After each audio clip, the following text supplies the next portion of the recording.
Hey everyone, and welcome back to Dark Sleep Radio. I'm here to share real-life encounters with beings beyond our world, hoping to help you relax and drift off to sleep. Drop a comment and let me know where you're listening from. Lake nights have always been my sanctuary. For years, fishing under the stars was my version of peace. Just me, the water, and silence. 2 summers back, something changed everything. That evening was different from the start. The lake stretched out empty, mine alone. A full moon painted silver streaks across dark waters, and the air held that sharp nighttime coolness unique to wilderness spaces. My lantern glowed softly, a radio humming quietly nearby, frogs and owls providing their usual background music. Around midnight, something shifted. An unexplainable tension crept into the atmosphere. Not danger exactly, but a strange pressure at the edges of my awareness. At first, I dismissed it as fatigue. Then came the sound.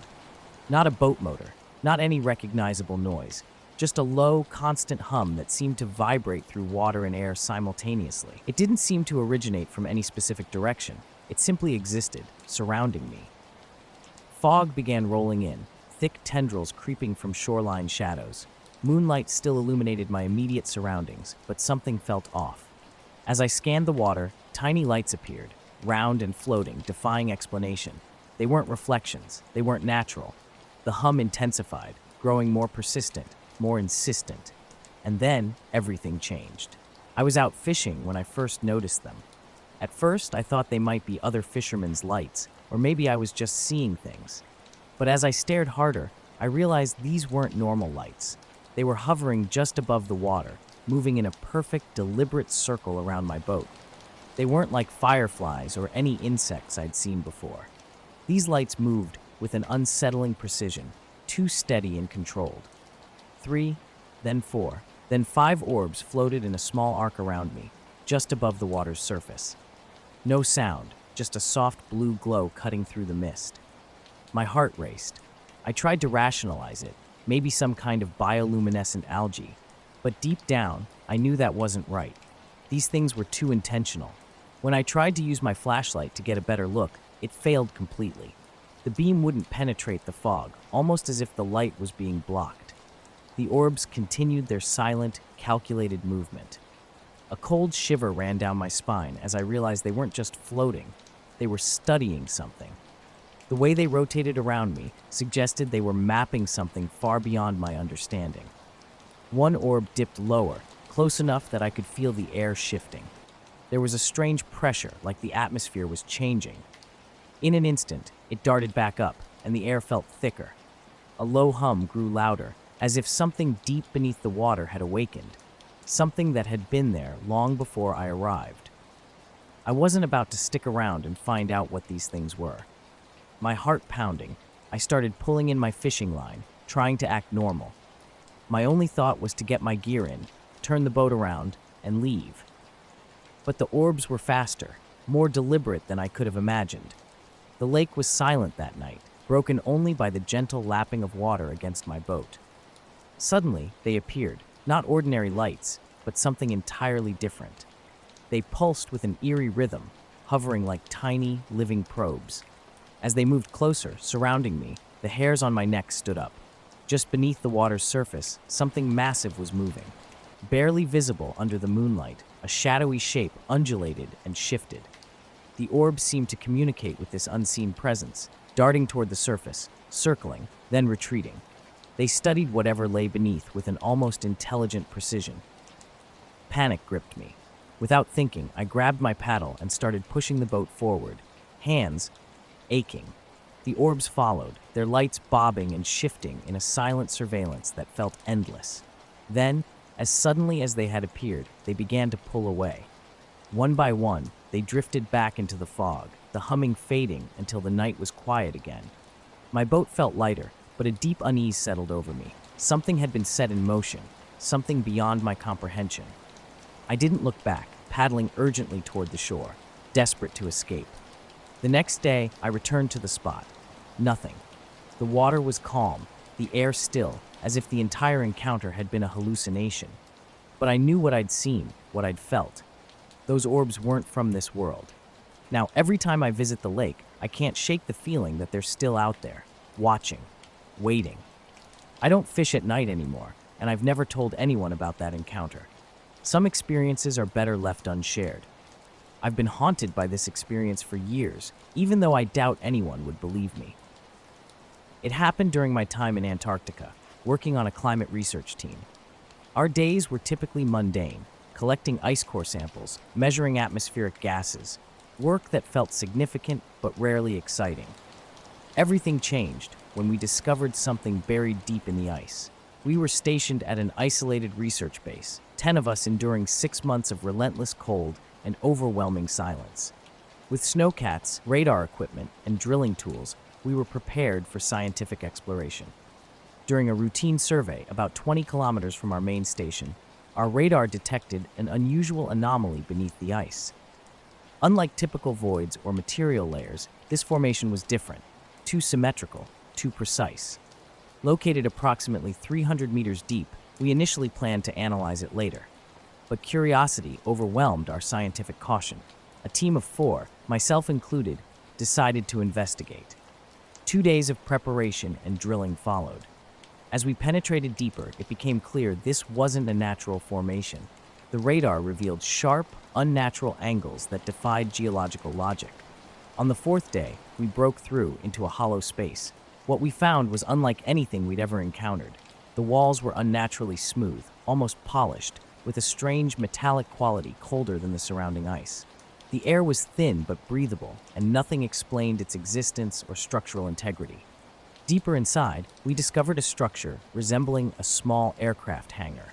Artificial and inexplicable, its walls were covered in bizarre, faintly glowing patterns that pulsed like a heartbeat. No seams, no rivets, just an incomprehensible design that seemed to watch us. Something was studying the lake, and we were just a tiny part of its observation. Even now, years later, I can't shake the feeling that we were never alone in that dark, frozen landscape. The chamber held a massive object, shaped like a teardrop and gleaming with a metallic surface. It wasn't just a static thing. There was an energy to it, a vibration that seemed to pulse through our bones. We knew instantly this was more than an artifact. It was a vessel. Our initial approach was cautious. No one wanted to be the first to disturb something that had been hidden for an unknown length of time. We documented everything meticulously, taking photographs, collecting ice samples, recording every detail. But something felt off. The low hum wasn't just a sound. It was invading my mind, creating an unsettling resonance I couldn't shake.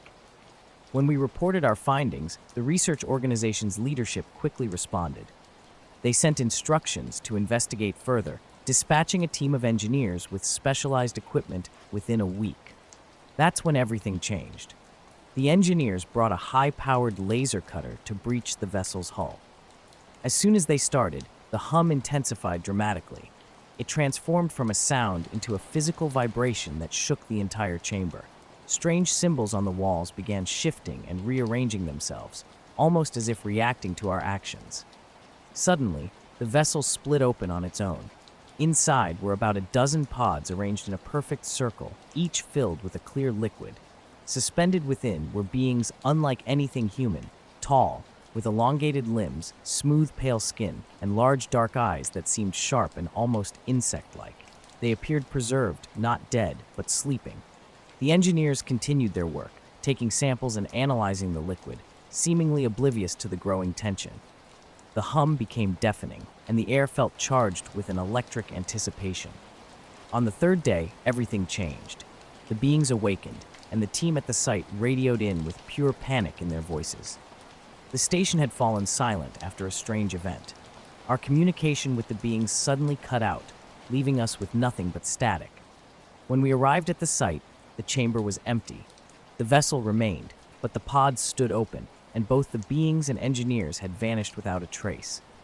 No signs of struggle marked the scene. No blood, no footprints disturbed the pristine snow. We didn't linger long. The constant hum grew louder, and the wall symbols began cycling through patterns that made my head throb. We gathered what equipment we could and departed.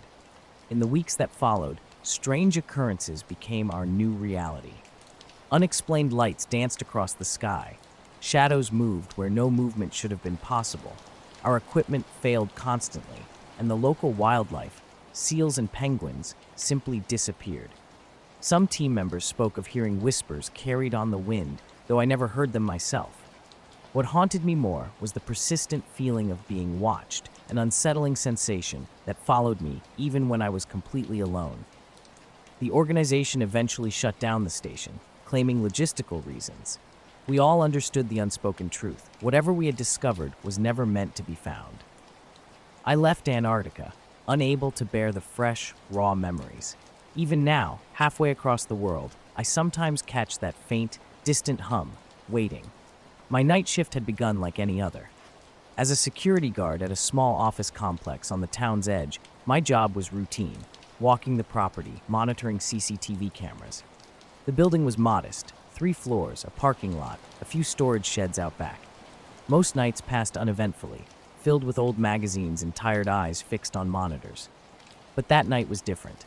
Around 2:15 a.m., while sipping stale coffee in the control room, something caught my attention on camera 8, which overlooked the quiet rear lot by the sheds.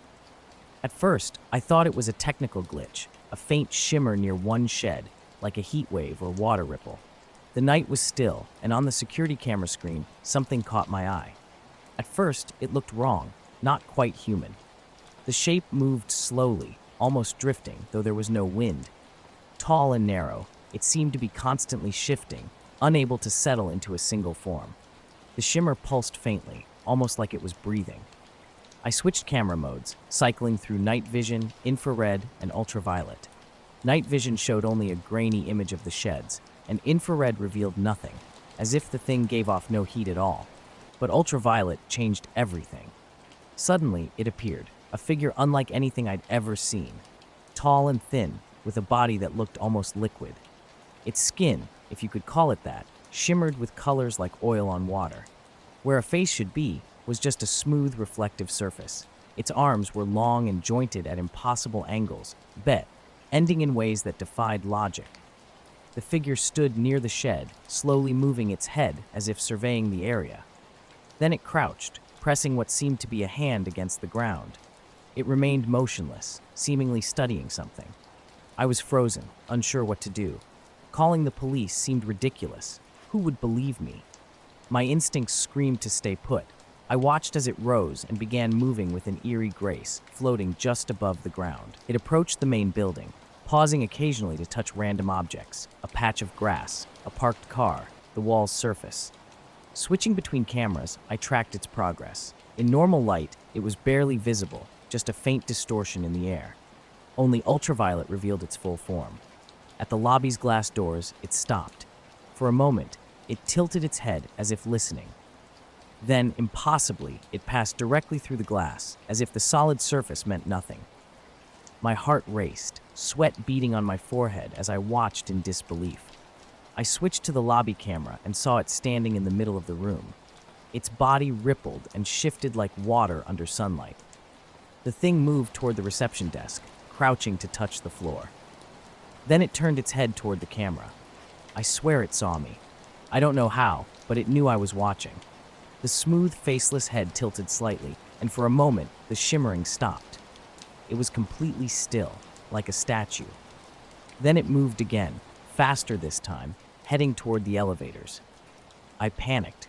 My control room was on the 2nd floor, and if it got into the building, I didn't know what it would do.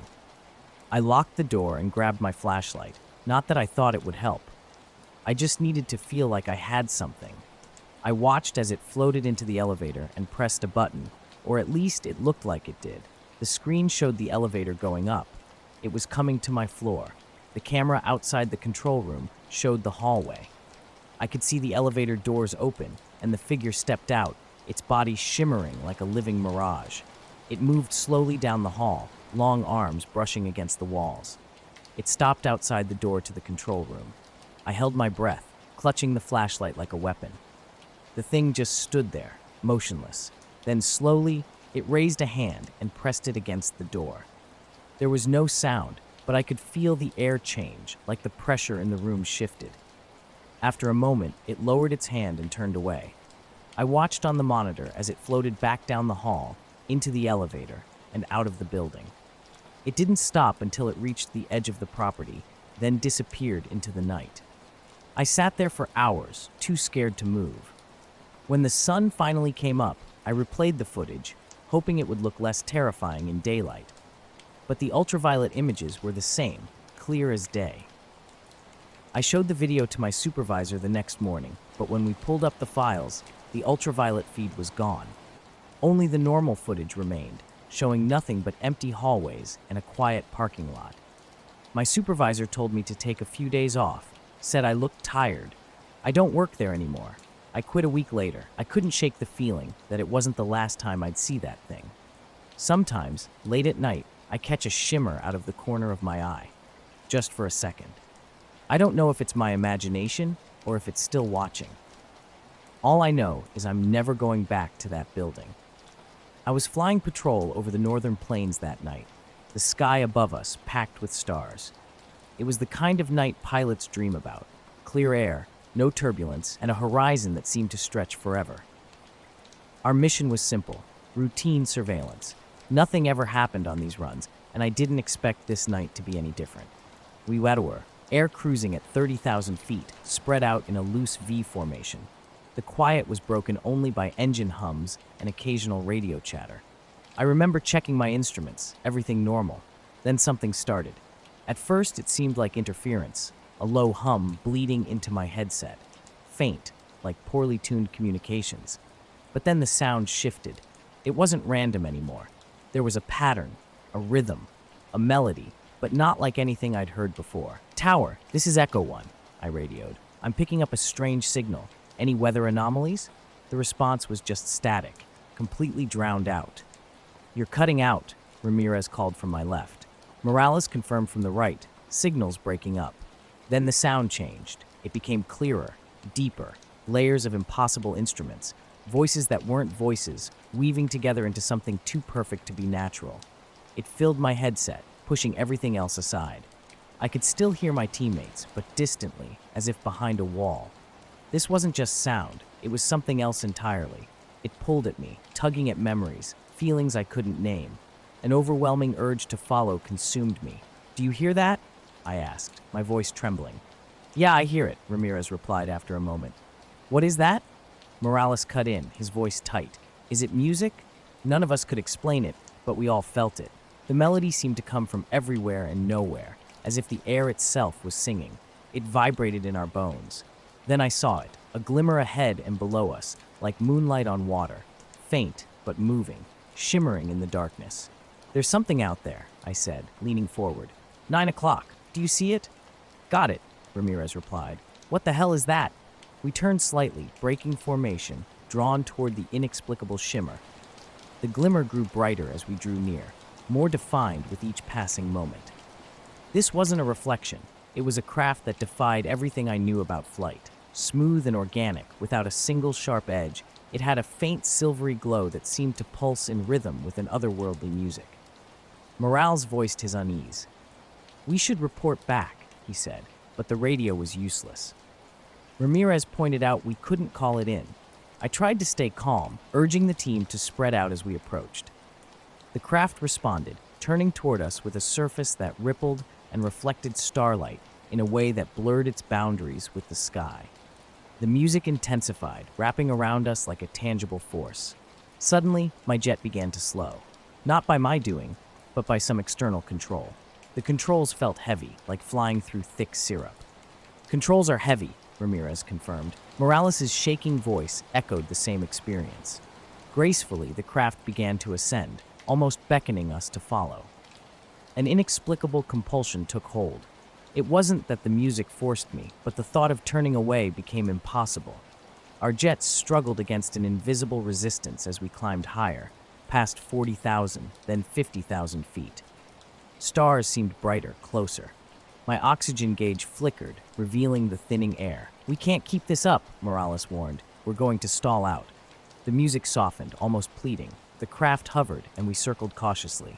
"It's waiting for us," Ramirez said. "Waiting for what?" Before anyone could respond, the music surged. Suddenly, my mind was flooded with impressions, not pictures, but emotions, shapes, colors. A sense of loneliness, of searching, of vast distances. "It's not hostile," I said, more to myself. Morales asked how I knew. I just do, I replied. It's asking for something. The craft's glow intensified.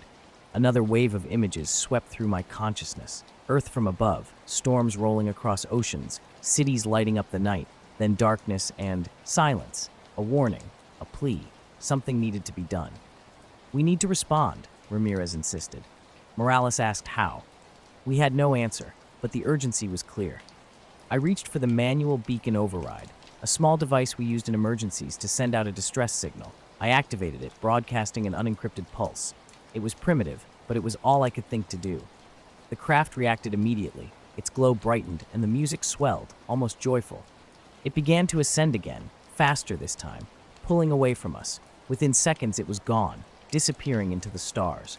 The music faded with it, leaving only the hum of our engines and the vast empty sky. What just happened? Morales asked, his voice barely above a whisper. I think we answered, I said. We returned to base in silence, none of us sure how to explain what we'd seen. The debrief was tense, the higher-ups skeptical, but the flight data backed us up. Whatever we'd encountered, it wasn't a malfunction or a trick of the mind. To this day, I don't know what it was or why it reached out to us. But I can't forget the music or the sense that somehow we made a connection. Whatever it wasn't trying to hurt us. It was trying to reach us. A few weeks ago, I went on a hiking trip with a couple of friends. We'd planned it for months, just a way to get away from everything for a weekend. The area we picked was a national park, pretty remote, with no cell service and hardly any other people around. Just the kind of quiet we were looking for. It started on the second day. We were following an old trail that was barely marked anymore. The kind of path where you had to keep an eye out for markers or blazes on trees. It wasn't anything too difficult, but it was easy to get turned around if you weren't paying attention. That's why we all carried compasses. Phones were useless out there, and we didn't want to rely too much on GPS. We were about halfway through the day's hike when Sarah, one of my friends, noticed her compass wasn't working right. At first, we thought it was just a cheap compass, those knockoff ones that can't hold a steady reading. But then Matt checked his, and it was the same. The needle spun slowly, like it couldn't make up its mind where north was. Mine did the same thing when I pulled it out. It wasn't windy. We were hiking through dense woods when our compasses started acting strange. They weren't pointing north like they should, but instead were all aligned toward the same mysterious spot. We weren't near any metal structures, so we couldn't explain why they were behaving so oddly. At first, we laughed it off, joking about finding the Bermuda Triangle of the forest. The compasses weren't just broken, they seemed to be deliberately pointing somewhere specific. The needles looked like they were fighting an invisible force, consistently nudging in one direction. Our curiosity took over. We decided to follow where the compasses were leading, even though it wasn't part of our original route. We figured we could always turn back if things got weird. The terrain was challenging, but manageable, just uneven ground and thick trees. Every so often, we'd stop and check the compasses. They remained consistent, which felt deliberate. After about an hour of hiking, something changed. The air became heavy, like the moment before a storm, despite a clear sky. No wind, no bird sounds, no insect noises, just our footsteps crunching through the underbrush. Sarah was the first to mention how strange everything felt. We all agreed something was off. Then we saw it, a perfectly circular patch of bare ground, about 10 feet across. Surrounding trees looked healthy, but nothing grew in this circle. No grass, no moss, just exposed dirt that looked almost burned. In the center was a metallic object, partially buried but partially exposed. It wasn't shiny, more like brushed steel, but darker. Shaped like a flat disc about the size of a car tire. Precise, deliberate markings covered its surface. Not letters or symbols, but patterns that didn't make sense. None of us wanted to touch it, but we couldn't look away. The air felt thicker, pressing against our skin. Sarah said she heard a low hum. Matt felt vibrations through his boots. When I stepped closer, I heard it too. A faint, almost musical sound just at the edge of hearing. It didn't feel mechanical. It felt alive. We were hiking when we discovered it, a strange disc partially buried in the ground. At first, we argued about what to do. Matt wanted to dig it up and investigate. while Sarah suggested we mark the location and report it later. I felt uneasy, like something was watching us, even though there were no eyes. Curiosity ultimately won, and we started clearing away the dirt. As we dug, more of the object was revealed. It wasn't just a simple disc, but part of something much larger, deeply embedded in the ground. Intricate patterns covered its surface, and a low hum began to grow, not loud enough to be deafening, but strong enough to make our chests vibrate. Then the markings started to glow. Not a bright light, but a soft, pulsing radiance reminiscent of dying embers. The pulses weren't random. They seemed to follow a deliberate pattern, almost like Morse code. Matt attempted to record it on his phone, but none of our electronics would work. Even Sarah's watch had stopped. Suddenly, a deep rumbling sound emerged from above us. It was like something massive was shifting in the sky, though when we looked up, we saw only empty blue space. The sound continued, growing louder and seeming to circle around us. Panic set in. Matt tried to cover the object back up, but the dirt wouldn't stick. The ground had become slick and oily. The hum transformed into a steady tone, and the glowing patterns pulsed faster. We backed away, too frightened to continue digging, but too intrigued to flee. Then, abruptly, everything stopped. The hum, the glow, the sound from above, all went silent. The air felt normal again, and our compasses began working. The object lay dark and lifeless as before, but I could have sworn it was watching us with something beyond eyes. We didn't speak much on the hike back. At the trailhead, we agreed to tell no one. Who would believe us? We took no pictures, and the compasses showed no unusual readings. All we had was our memory, and even that felt like it was fading. I can't stop thinking about what we found. Sometimes in quiet moments, I hear that hum again, faint and distant. I'm not sure if it's real or just in my mind. But I know, whatever that thing was, it wasn't meant to be discovered. And more importantly, I can't shake the feeling that it wasn't finished with us. The airbase was a remote outpost, isolated from any civilization. Secrecy was the unwritten rule. Work there meant following orders and avoiding questions. For months, I'd been part of the security team, managing routine drills and facilitating communication for senior staff. That afternoon started like any other patrol along the perimeter. Suddenly, a low hum filled the air. It wasn't like a helicopter or aircraft engine. This sound was constant, electric, vibrating through the ground and into my chest. I looked up, expecting to see a plane cutting through the clouds. Instead, something else entirely appeared. At first, I thought it was an optical illusion, but as it drew closer, a strange metallic craft descended. This wasn't any aircraft I'd ever seen. Its shape was unlike anything in my experience, angular yet smooth, almost organic. It looked alien, like something from beyond human design. The base erupted into chaos.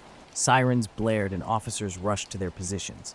The craft crashed, skidding 0 yards across the desert floor before stopping. I stood frozen, unsure if this was real or an elaborate hoax. Military personnel quickly surrounded the crash site. They established a quarantine zone with practiced efficiency. We were ordered to stay back while leadership assessed the situation. Then I saw movement. A small figure emerged from the wreckage. This wasn't a survivor. Standing about 4 feet tall, it had unnaturally smooth, almost translucent skin. Its eyes were deep black and bottomless.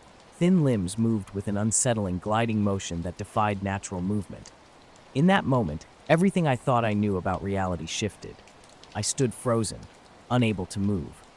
The officers around me shared the same expression, a mix of shock, confusion, and fear.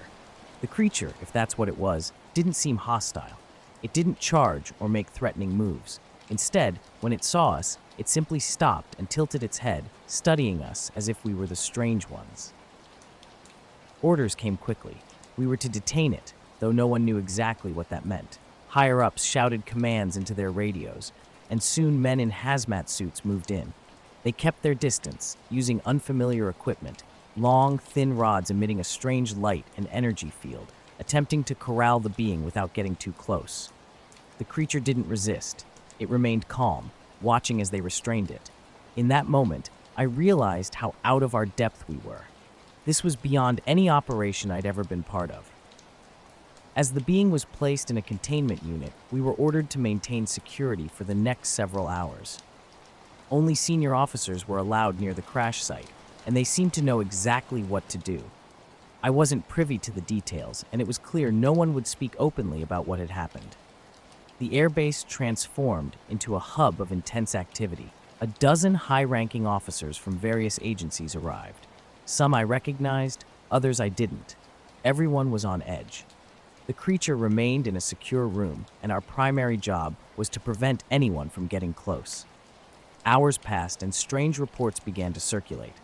Scientists and researchers claimed the creature was attempting to communicate, but not through any recognizable language.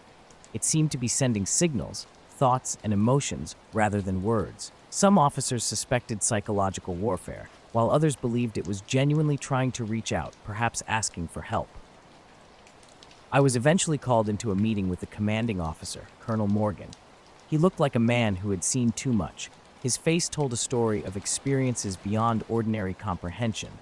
The mystery of the creature hung in the air, unresolved and deeply unsettling. Something was wrong. The base felt different, tense, suffocating. Guards moved with an edge of nervousness, their movements tight and controlled. Strange sounds echoed through the containment areas, tapping, scraping, like something was trying to break free. The lights flickered unpredictably, casting weird shadows. We needed to understand what we were dealing with. The higher-ups maintained strict radio silence, clearly trying to prevent panic. But rumors spread quickly. In the break room, I overheard two men discussing something unthinkable, an interstellar conflict, pursuers tracking an alien entity to Earth. The creature itself was bizarre, but the possibility of something worse made my skin crawl. Something was coming. Something was hunting it. Without warning, everything changed. The alien used some incomprehensible form of mental communication. Guards in the containment room suddenly became incapacitated, some screaming, others standing motionless in a trance-like state.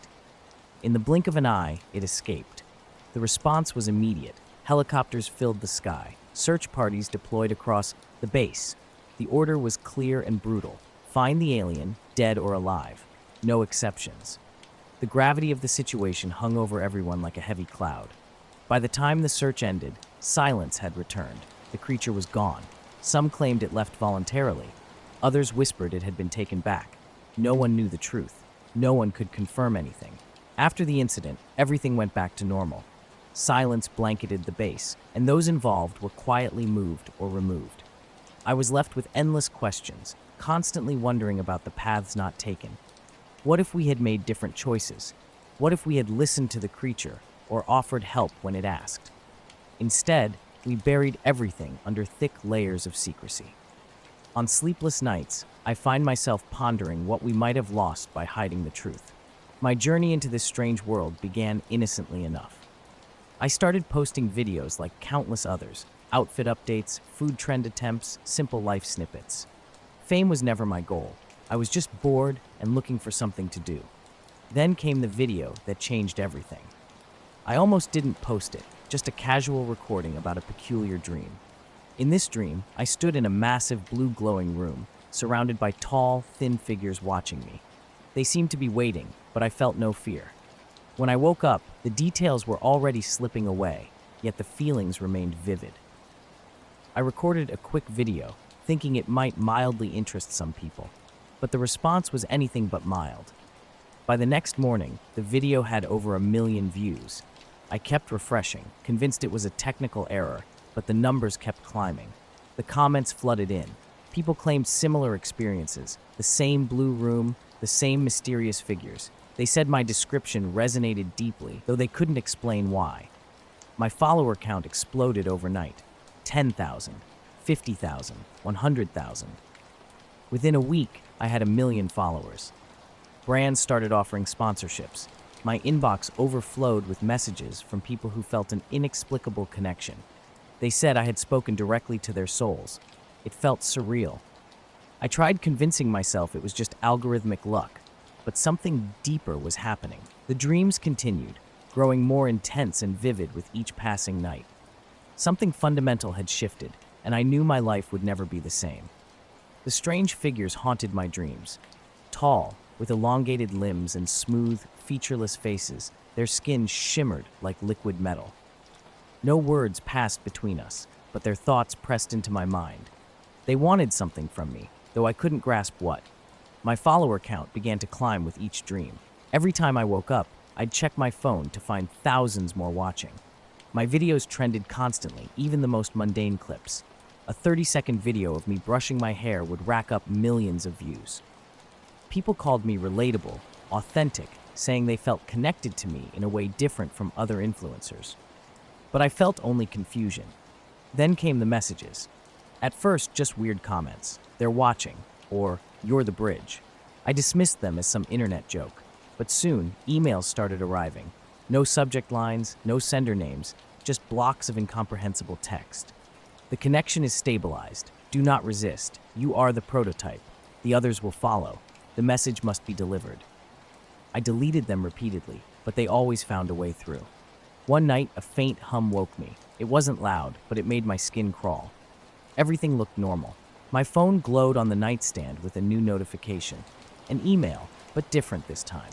A video. Static gave way to the blue room from my dreams. The camera moved as if walking, revealing the figures standing in a circle, heads tilted toward the lens. One raised at a hand, and the screen went black. When it returned, I was there. Not a recording, but me, standing in the same pajamas I wore in bed, frozen, blank. A figure stepped closer, reaching out. The video ended. I threw my phone across the room. The next day, I tried to convince myself it was just a nightmare.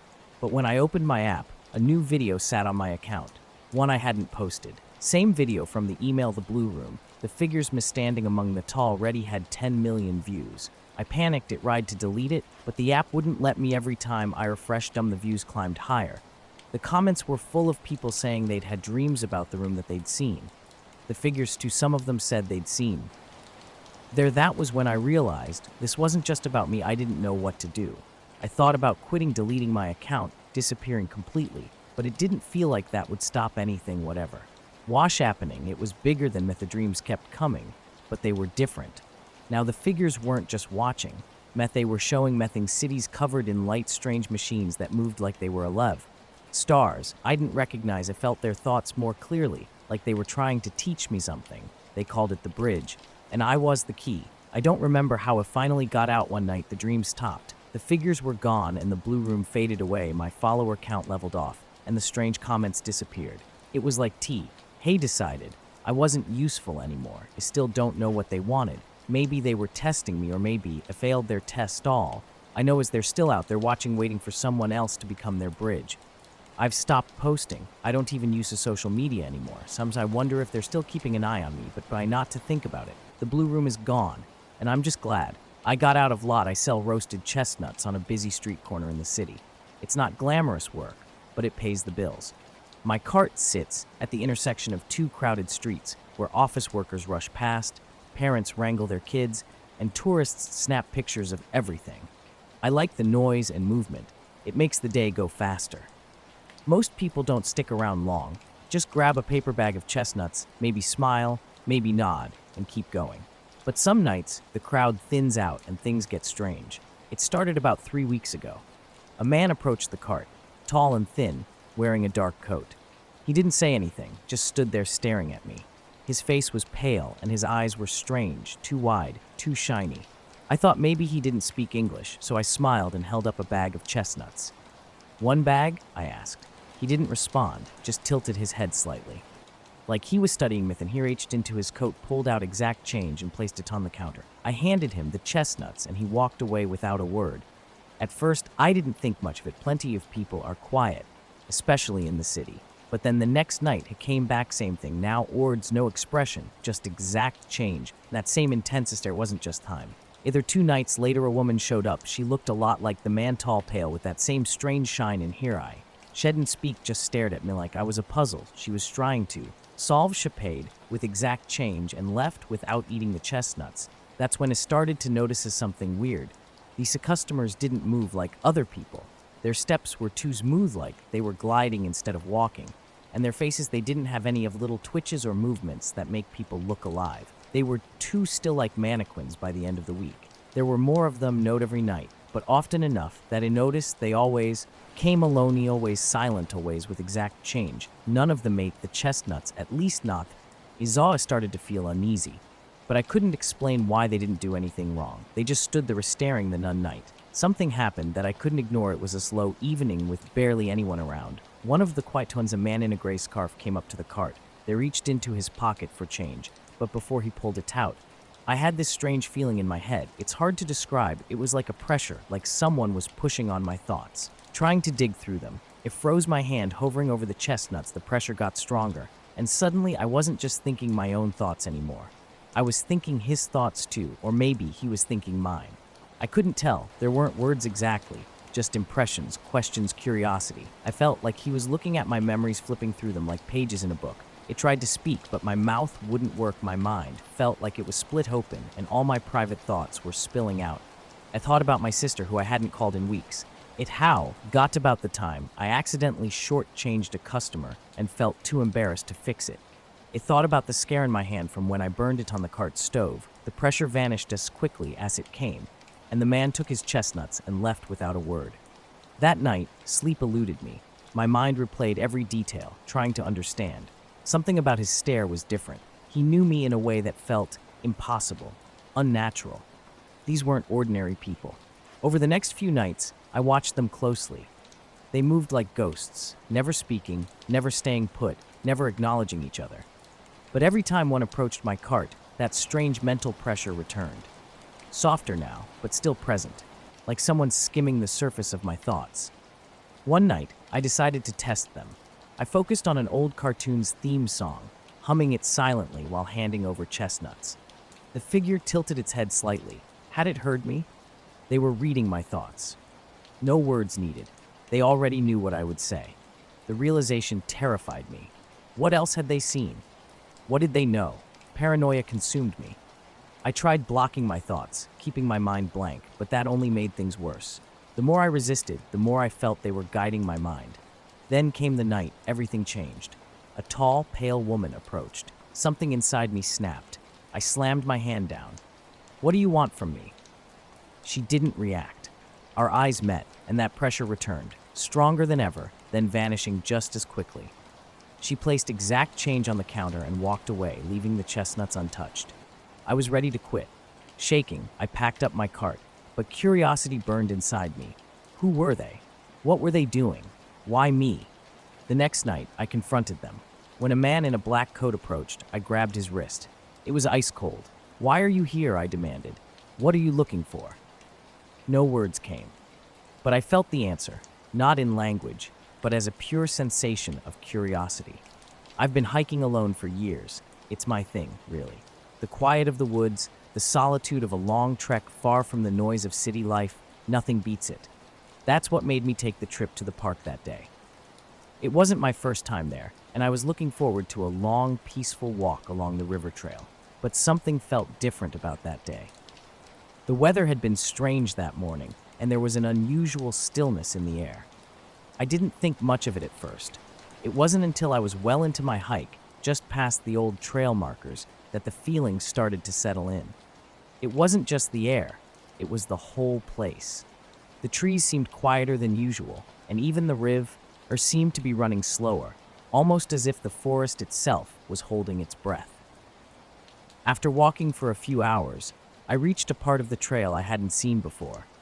The path veered down to a small, secluded part of the riverbank where the trees crowded in closer and everything felt more enclosed. The water was crystal clear, the kind of clear you don't see in many places. It was a spot I would have passed by without thinking, but something drew me closer. Maybe it was the perfect spot to rest. I'd barely taken a few steps toward the river when I noticed something strange. There was a figure sitting at the water's edge just ahead of me. At first, I thought it was another hiker, someone who had taken the same trail. But the closer I got, the more I realized how wrong I was. When the man pulled his hand away and walked off without another word, I realized he wasn't here to hurt me. None of them were. They were just studying, watching how people lived. They didn't understand speech, so they used thoughts instead. To them, it was normal, but to me, it felt like a violation. That was the last night I saw them. It's been 2 weeks, and they haven't come back. But I can't stop thinking about them, about the way they peeled back my mind like a book. They didn't hurt me. but they left something behind, a question I can't answer. What do we owe to privacy, to consent, when it comes to beings who don't see the world the way we do? I still sell chestnuts on the same corner, but every time I see a tall figure in the crowd, my heart skips a beat. I don't know if they'll come back, but if they do, I'll be ready. At least I hope I will be. The riverbank was quiet, almost unnaturally still. A figure sat cross-legged, blending so seamlessly with the landscape that it took me a moment to fully comprehend what I was seeing. At first, it was just a blurred silhouette hidden by trees and shadows, but as I approached, the details became startlingly clear. This wasn't a human. Its posture was rigid yet calm, and its body seemed to shimmer in a way that defied normal perception. The light bent around it, making it look like part of the environment itself. I couldn't see its face clearly, but something about its presence made the hairs on my neck stand up. My legs refused to move. I wanted to turn back, to retreat down the trail, but something held me in place. A strange calmness washed over me, almost like a hypnotic trance. Then, without warning, the figure moved its head. Not as if it had just noticed me, but as if it was acknowledging my existence. Suddenly, I could feel its thoughts. Not through words, but through an inexplicable mental connection. It wasn't speaking in any language I could understand, yet the message was crystal clear. Something is coming. The communication wasn't threatening or fearful, but matter of fact, like a simple statement about an approaching rainstorm. The sensation was familiar, yet completely alien. It was like knowing someone is staring at you, even when you can't see them. The urgency grew stronger in my mind, a pulsing understanding that transcended spoken language. Then, as quickly as the connection began, the figure turned its gaze back to the river, leaving me frozen and bewildered. The forest had been unnaturally still that morning. When the encounter happened, I wasn't supposed to speak or ask questions. I just had to understand the message before moving forward. The ground trembled slightly, almost imperceptibly, like something distant was shifting. The air grew thick and cold, heavy with an unspoken tension. It felt as if the world was holding its breath, just as the forest had been earlier. I felt a strange pull in my chest, not physical, but like the earth itself was trying to get my attention. The figure's presence was fading, but I knew it was time to leave. Something was coming. I turned Ed from the riverbank, unable to take my eyes off the creature. It wasn't human, not like anything from science fiction or folklore I'd ever encountered. Yet I knew it wasn't dangerous. It simply wanted to share a warning, and now that warning was delivered. Walking back down the trail, my mind raced. What did it mean? What was coming? A quiet certainty settled over me. There was no urgency in its message, no panic, but the feeling was unmistakable. Something was definitely coming. When I reached the main trail, I looked back. The figure was gone. The forest had returned to its normal state, the air lighter, as if nothing had happened. But I knew something was wrong. I couldn't explain how, but I knew. I doubted anyone would believe me or understand. That night, sleep was impossible. The message echoed in my mind. Something was coming. The next day, local news confirmed something extraordinary. A massive landslide had wiped out a section of the nearby mountain trail. The destruction was unprecedented, though thankfully, no one was hurt. I still don't know if the creature was warning me about the landslide or something else entirely.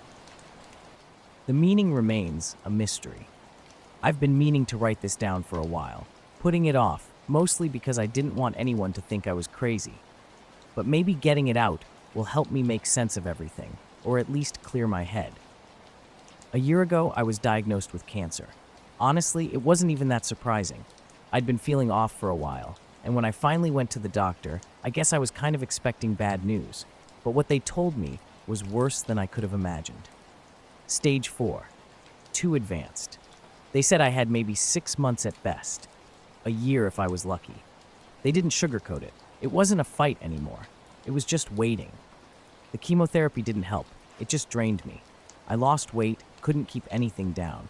Most days I spent lying in bed, staring at the ceiling, feeling my body slowly betray me. My family tried to stay positive, but I could see it in their eyes. They knew too. I could feel the weight of it all like a shadow following me everywhere. I tried to hold on for them, to keep going. But after a while, Even the simplest tasks felt impossible. I couldn't remember the last time I felt healthy. Then one night, everything changed. It was late, maybe around 2 or 3 in the morning. I was in my room, lying in bed, trying to sleep. The house was quiet. My body ached in ways I didn't know were possible. My chest felt heavy. My head was pounding. I hadn't slept properly in days, so I just lay there, eyes wide open, staring at the dark ceiling and wishing for some kind of relief. That's when I heard something. At first, I thought it was just my mind playing tricks. But it was a sound, not from outside. No cars, no sirens, no normal noises. It was inside the room, like something was shifting in the air. I couldn't see anything at first, but there was a faint humming, almost like an electric motor running or a distant drone. It didn't feel right. It felt wrong, but also familiar, like I'd heard it before, but couldn't place where. Don't think it was just about the landslide. It didn't feel like an ordinary disaster. I haven't been back to that trail since, and I don't think I'll go back. Maybe I was meant to see that creature, maybe I wasn't. But I'll never forget the look in its eyes or the message it gave me. Something was coming, and whatever it was, I wasn't ready for it. My body refused to cooperate. I couldn't move, too weak to even lift myself. My eyes frantically scanned the room, desperate for any explanation of what was happening.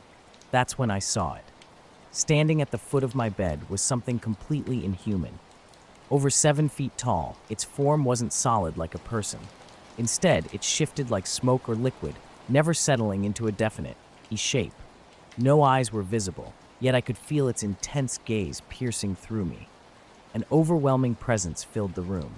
The air seemed to thicken, creating a pressure I'd never experienced before. Immediately, I knew this wasn't a hallucination or fever dream. This was real. As the figure moved closer, I remained frozen. Its intentions weren't hostile or angry. Something older and deeper radiated from its essence. When it reached out, its hand, if you could call it that, hovered just above my chest. No words were spoken, but communication happened differently. A profound understanding passed between us. It offered me a cure for my cancer, a complete healing that would stop my slow, miserable decline. Life could be mine again. But there was a catch. This entity wanted something in return. Not just a simple transaction, but a deeper exchange. It needed a sacrifice, my soul, not literally, but in a way that would fundamentally alter my humanity forever. I would be changed, compromised. I thought about my family, about all the experiences I'd miss, about my children growing up without me, about my exhaustion from suffering. The offer hung before me, both terrifying and tempting. Another season changed, and as I watched the sunrise, I reflected on a moment that had haunted me. I was facing a desperate situation, willing to do anything to escape the constant pain of my illness. But then I realized the true cost of what was being offered. It wasn't just about my physical body. The price would have meant sacrificing my entire essence, everything I believed in and stood for. So I said no, not out loud, but with every fiber of my being. I rejected the offer. The strange figure paused, seeming to weigh my response. Then, almost as if understanding, it began to withdraw. Its form didn't disappear instantly, but slowly dissipated into the air, leaving behind only the faintest trace of its strange shape. When it was gone, I could move again. Weak but able to shift my arms and legs, I sat up, feeling cold sweat on my forehead. The next day brought unexpected hope. At the doctor's office, I received good news for the first time in months. The cancer had retreated. I wasn't cured, but the tumor had shrunk. I had a chance. I never told anyone about that night. How could I explain an encounter with something so beyond human comprehension? An alien-like being had offered healing, and I'd refused because the price was too high. Yet I've thought about it every day since. Would accepting have meant a longer life? I'll never know. But I do know this. Whatever that entity was, it wasn't just a healer. It was something ancient, something far beyond our understanding. Something I'll never fully comprehend. I'm alive, and I'm grateful. I don't know how long I have left, but I know I'll never forget the weight of that choice or the mysterious encounter that changed everything. Out in the desert, far from civilization, our archaeological team was excavating what we believed to be an ancient burial site or temple. At first, the dig seemed routine. Broken pottery, stone carvings, animal bones. Nothing extraordinary. But in archaeology, thoroughness is key. You never know when a small detail might completely transform everything. About a week into the excavation, we discovered a hidden chamber that hadn't appeared on any preliminary scans. Its entrance was sealed with a massive stone slab covered in unfamiliar symbols. Despite my extensive background in ancient scripts, these markings were unlike anything I'd ever encountered. Once we managed to move the slab, we found an interior space with a strange table made of a dark, smooth material that defied classification, neither stone nor metal. Carefully arranged on this surface were a set of documents, positioned as if deliberately left waiting to be found. These weren't ordinary records. The material was thin and translucent, almost like flexible glass, with writing that was precise and mechanical, yet completely unrecognizable. Something felt off immediately. The chamber's atmosphere was heavy, with walls that seemed to emit a faint humming. I initially dismissed these sensations as nerves. After all, such a discovery was monumental. Back at base camp, we began analyzing the documents. The decoding process was painstakingly slow. Then Sarah, our team's linguist, made a breakthrough. What we'd assumed was a language was actually a complex code. As we started deciphering it, everything changed. These weren't just historical records. They were a treaty, a peace agreement, thousands of years old. But this wasn't a typical diplomatic document. It described an agreement between humans and beings not of this world, entities that had contacted Earth long before recorded history began. The symbols themselves seemed almost alive, subtly shifting when observed closely. Sometimes I'd look away and return to find them slightly altered, making me question my own perception. Each revelation added another layer of mystery to our extraordinary find. A war had disrupted everything, and this treaty was its aftermath. The details remained fuzzy, but the agreement promised a form of coexistence with specific conditions for departure. We initially believed it was just another mythical narrative, like the ancient stories of gods and monsters. Humanity was supposed to maintain something called the balance, a concept I didn't fully comprehend, but sensed was crucial. Then the messages began. First came radio transmissions, not voices, but strange tones. Dissonant and unsettling, we initially dismissed them as satellite interference. But soon the tones started forming deliberate patterns, revealing themselves as a signal. The second message arrived through the camp's communication system. A voice spoke, deep and resonant, in an unknown language, yet somehow we understood its emotional content: anger, disappointment, a stark warning. That night, nobody slept. The camp remained silent except for occasional wind whispers and equipment hums. I stared at documents whose symbols seemed to shift and mock my attempts at understanding. The next day, something felt wrong with the sky. The sun was present, but its light seemed dimmer, shadows sharper. An unspoken sensation of being watched hung in the air. When they arrived, they weren't what anyone expected. Not little green men or monstrous creatures, but tall beings that shimmered between light and shadow, hovering silently. One approached me, and suddenly I felt its presence invading my mind. No words were spoken, yet I understood. You broke the treaty. I wanted to explain, to protest my innocence, but no words came. What I sensed was not anger, but a profound, overwhelming sadness. We knew something was wrong from the moment they appeared. No one moved, not even a muscle. We stood frozen like statues while these beings moved silently among us. They didn't touch anything, didn't harm anyone. They just watched. As suddenly as they came, they vanished. The humming stopped and the air returned to normal, but we knew this wasn't over. The next morning, we hastily packed up our camp, grabbing only what we could carry. We drove out in complete silence. No words were needed. We all understood the same thing. They were watching, waiting. Not angry, not yet, but anticipating something. The organization that funded our dig took over everything. We were ordered not to speak about what we'd witnessed.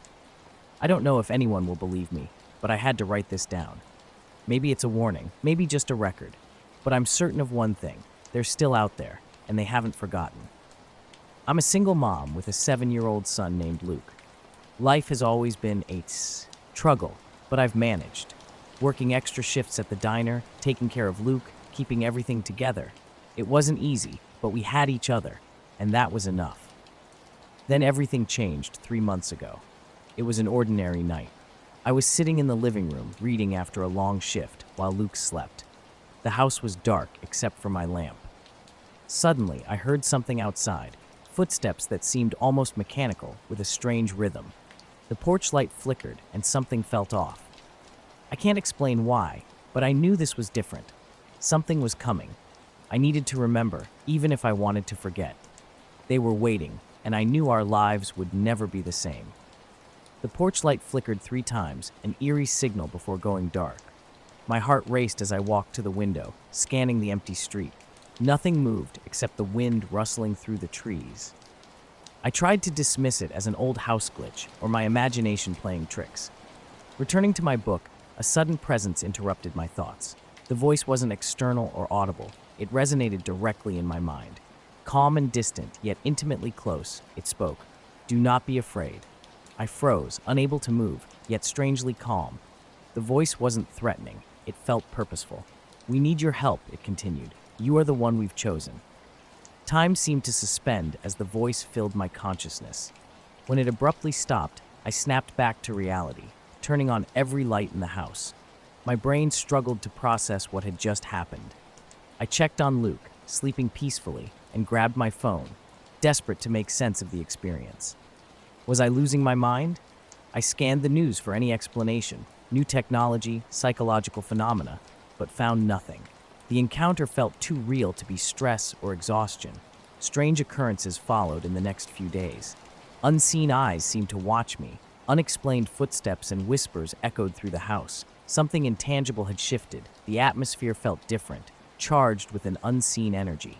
During dinner one night, the voice returned, more present and tangible. "We are here," it said. "We are in you." Suddenly, the meaning crystallized. This wasn't just a voice. Something was inside me.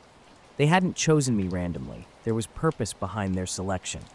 The voice began revealing fragments of their intent, piece by piece, leaving me both terrified and fascinated by what was unfolding. Something inside me was calling out, a presence that had been observing me carefully. They weren't random in their selection. They believed I possessed unique qualities that could help them. At first, I was skeptical. How could this be real? But as the voice continued speaking, I began to understand. It wasn't just one being talking to me, but a collective, a species from far beyond Earth who had been watching humanity for years. They needed someone like me to bridge the gap between their world and ours. Their purpose wasn't hostile. They sought empathy, human connection. They chose me because I had a rare ability to understand others deeply, to feel what they felt. It wasn't about simple kindness, but something more profound. The emotions humans experience, love, pain, fear, were crucial to their understanding. I was to be their host, their ambassador, creating a connection with humanity. But there was a price I didn't initially comprehend. They wouldn't just temporarily inhabit me, they would merge with my very being. My personality, emotions, and sense of self would become intertwined with theirs. This wasn't a simple exchange of knowledge, but a complete transformation. Luke was my priority. How could I bring something so alien into our lives? Yet simultaneously, I felt a deep sense of responsibility. The voice always said I had a choice, but it didn't feel like a choice at all. It felt like I had been predetermined, like my life was no longer entirely my own. I contemplated the consequences extensively. How would Luke react? How would the world respond? How much of myself would I lose? But I understood their intentions. They weren't seeking world domination or harm. They needed someone who could genuinely connect, communicate, and help. They promised never to hurt me, assuring the transformation would be gradual. Changes wouldn't be immediate, but inevitable. After careful, long consideration, I agreed. Not lightly, but with a profound understanding of the potential significance of this extraordinary opportunity. The camping trip started like any other. Me, my brother Ethan, and our friends Mike and Jenna headed deep into the woods, seeking clear skies for stargazing. We weren't experts, just people who enjoyed looking up at the night sky and escaping the city's noise. The first night was calm and ordinary. We set up camp, built a fire, and talked late into the evening. The sky was incredible, more stars than I'd ever seen before, with a few shooting stars streaking across the darkness. Everything felt peaceful and perfect. Something changed on the second night. It was subtle at first. The air grew colder despite the forecast, and the woods went completely silent. No wind, no insects, no rustling leaves, just absolute stillness. We were sitting around the fire when Mike noticed something strange about the sky. Initially, I thought he was imagining things, but then we all saw it. The transformation wasn't instant, but I started noticing small changes. My thoughts became clearer, more focused. I could sense things around me differently. Sometimes I would know what people were feeling before they spoke, especially with Luke. I could tell when something was wrong, even when he said nothing. The voice became less frequent, but remained ever present, a constant background presence in my mind. I'm still myself in many ways, but something fundamental has shifted. I think differently now, understanding things with a new depth. Sometimes I feel distant from myself, like my emotions aren't entirely my own. There's an alien presence inside me, a quiet hum underlying everything I do. Balancing this with motherhood and daily life is exhausting. Some days, it's hard to distinguish where I end and this new part of me begins. Luke remains unaware, and I don't plan to tell him. I doubt he would understand. The long-term effects are still unknown, but I've accepted my path. I was chosen for something bigger than myself, not just about my survival, but about saving everyone.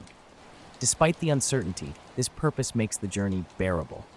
Yet, a part of me still wonders, did I make the right choice? The stars weren't where they had been the night before. They shifted like ripples spreading across a pond after a stone drops in.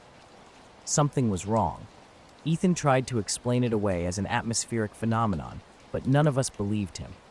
The stars weren't just distorting, they were moving, bending and twisting as if someone was stirring them with an invisible spoon. Jenna wanted to capture the moment, but her phone was dead. In fact, all our electronics had stopped working. Even the flashlight flickered and died. The fire behaved strangely too. Its flames stretched upward, pulled by an unseen force, then froze mid-dance. The lights remained the same, but the warmth vanished. We stood frozen, unable to speak.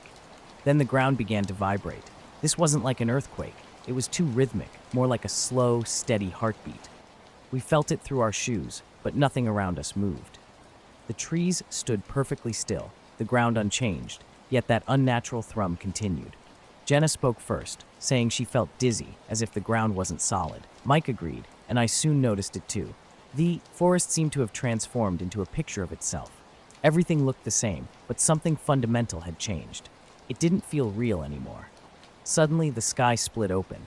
One moment it was rippling, the next it peeled back like an invisible zipper was opening the night. Behind it was nothing, not space, not more stars, just an endless, colorless void. We were transfixed, unable to move or look away. A massive shape emerged. Not a ship, but something made of constantly shifting light and shadow. It had no fixed form, transforming from a sphere to a spiral to a tower. Not solid, not transparent, just present, hovering silently above us. The ground's vibrations stopped, but now a sound, no, a feeling, emerged. A low hum, so deep it seemed to vibrate inside our bones. More than a sound, it was a presence that consumed everything around us. Mike couldn't speak. The air felt impossibly heavy. Terror gripped him and spread across our faces. Suddenly, a shimmering bubble formed around our campsite, warping everything inside and outside its boundaries. The forest beyond the bubble looked strange. Trees bent and stretched like they were made of liquid. Our campfire remained frozen, its light suspended in an unnatural stillness. A soft hum filled the air, punctuated by tiny sparks of light that appeared and vanished in an instant. Something hung in the sky, a shifting shape that neither approached nor retreated. Then beams of light descended, not harsh or sharp, but soft and misty. They moved with clear intention, scanning the ground methodically. When one swept over our campsite, I experienced a bizarre sensation of weightlessness, suspended in place while simultaneously standing completely still. Gradually, the humming faded. The shimmering dome began collapsing inward, pulling back toward the shape overhead. As it receded, our campfire flickered back to life. Sounds returned, wind rustling, cold air feeling normal again. The sky shape pulsed once, almost like a breath, then slipped through a tear that sealed itself instantly. Stars realigned, and night returned to its ordinary state.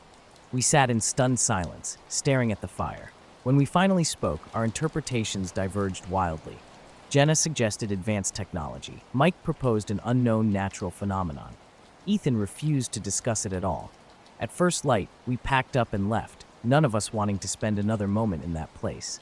Even now, I can't explain what happened. But sometimes, when I gaze at the night sky, I wonder if something is still out there, watching, waiting. I've been a pilot my entire life, dedicating decades to flying. Commercial or military weren't my style, just pure passion for being in the sky.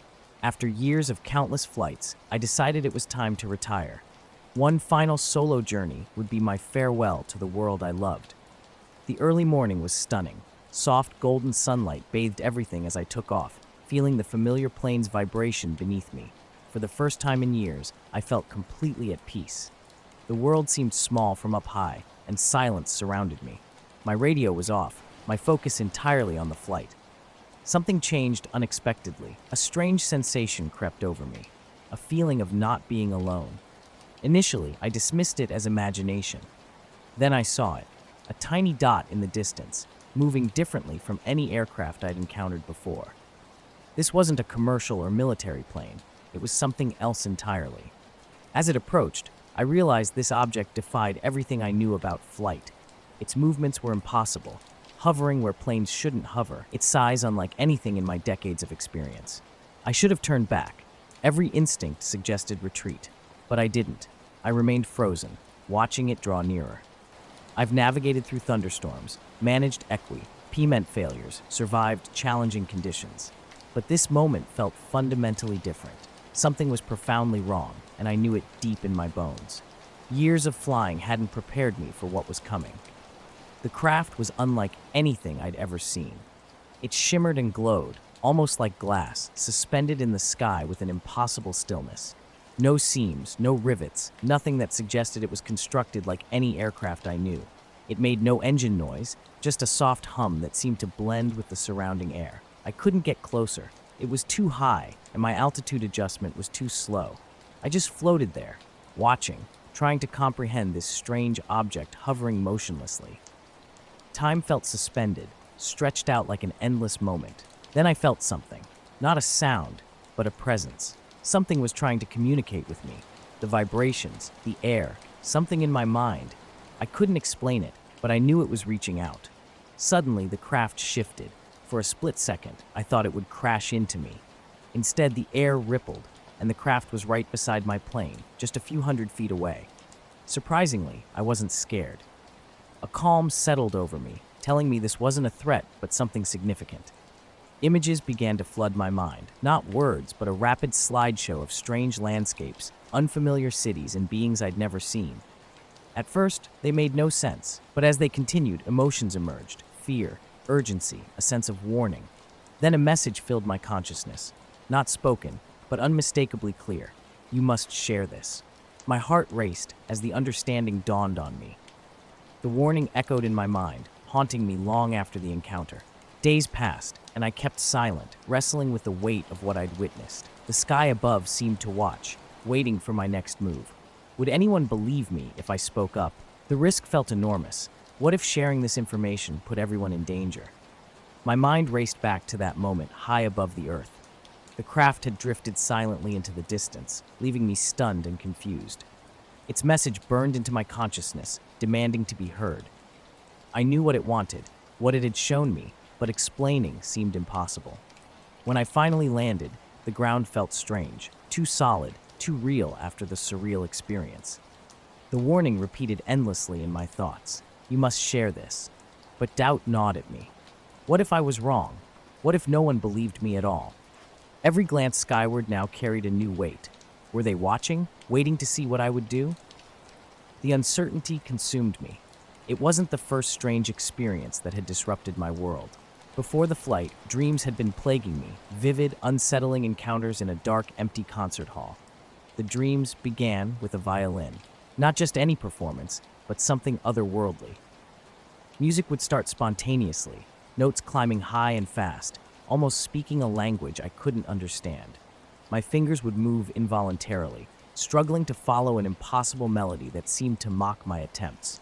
Night after night, the same dream returned. The dark hall, the mysterious tune, my desperate attempts to comprehend its meaning. Each time I'd wake up sweating, heart racing, the music still echoing in my mind. At first, I dismissed it as stress from my upcoming performance. But something deeper was happening, a message trying to break through, just like the encounter in the sky. Something was trying to tell me something, and I knew I couldn't ignore it forever. I was scribbling down notes from a dream, but they made no sense. Sharp jumps, odd rhythms, and unnatural key changes filled the page. Hours of trying to play the piece the next morning ended in failure. The intervals were wrong, the tempo inhuman. How could I be a professional violinist if I couldn't even play music from my own dream? The dreams continued, night after night.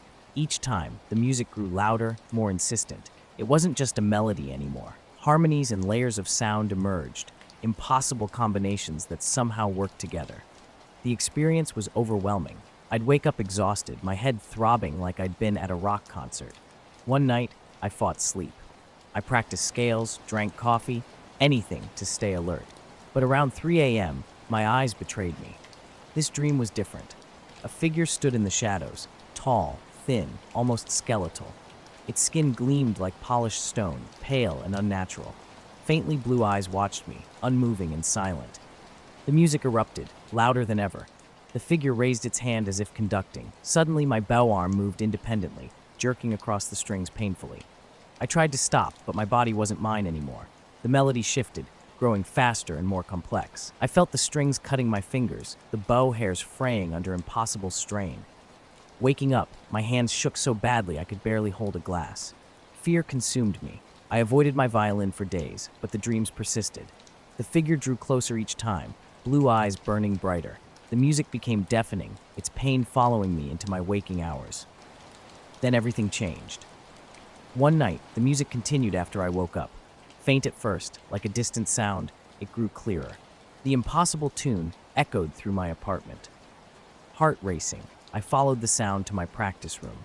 My violin stood on its stand, the bow waiting, as if something was about to begin. The violin rested across the strings, barely vibrating, as if it had just been played. The room felt heavy, suspended in a breathless moment. Something compelled me to pick it up, and as soon as the instrument was in my hands, music surged through me. My fingers moved independently, guided by an unseen force. This time felt different. The notes didn't make traditional sense, but I could play them. My body moved with an impossible speed, faster than I'd ever thought possible. The melody flowed like water, strange, beautiful, and terrifying. When the piece ended, silence crashed around me. That's when I realized I wasn't alone. The figure from my dreams stood in the corner, more solid and real than I could have imagined. I wanted to scream, to run, but my body was frozen. A hand raised, and suddenly something entered my mind, a wordless communication. I understood then that this wasn't just music. It was a message, an attempt to share something profound, their culture, their history, their very existence. Time seemed to stop. When the figure finally vanished, I collapsed. The music disappeared, but something remained, an imprint, a rhythm still pulsing in my veins. Months have passed. The dream hasn't returned, but the melody lingers. I've been writing it down, slowly piecing it together. It's still impossible to play completely, but I'm getting closer. Late at night, I sometimes feel watched, a glimpse in my peripheral vision, a faint humming reminder. They aren't gone, but I'm not afraid anymore. Whatever they were, they simply wanted to be heard. It was just another late shift at the pharmacy. Quiet nights, predictable routines, just regulars picking up medications, the occasional new face getting something for a sick child or a headache. I kept myself busy, organizing shelves, cleaning the counter repeatedly. Then, at 11:30 p.m., everything changed. A man walked in, seemingly ordinary at first glance. He shuffled in, swallowed by a gray coat that hung loose on his frame. A prescription slip clutched in his hand, his face blank and expressionless. At the pharmacy counter, he barely spoke, just sliding the paper across to me. I'd been working as a pharmacist for over 10 years, but this was different. The drug, Xylon Actin, was completely unknown to me. Dosage instructions were bizarre, 2 capsules every 2.5 hours, with a strict warning to avoid sunlight for 17 hours after taking it. The doctor's signature was barely readable, and the clinic address meant nothing to me. Something felt off.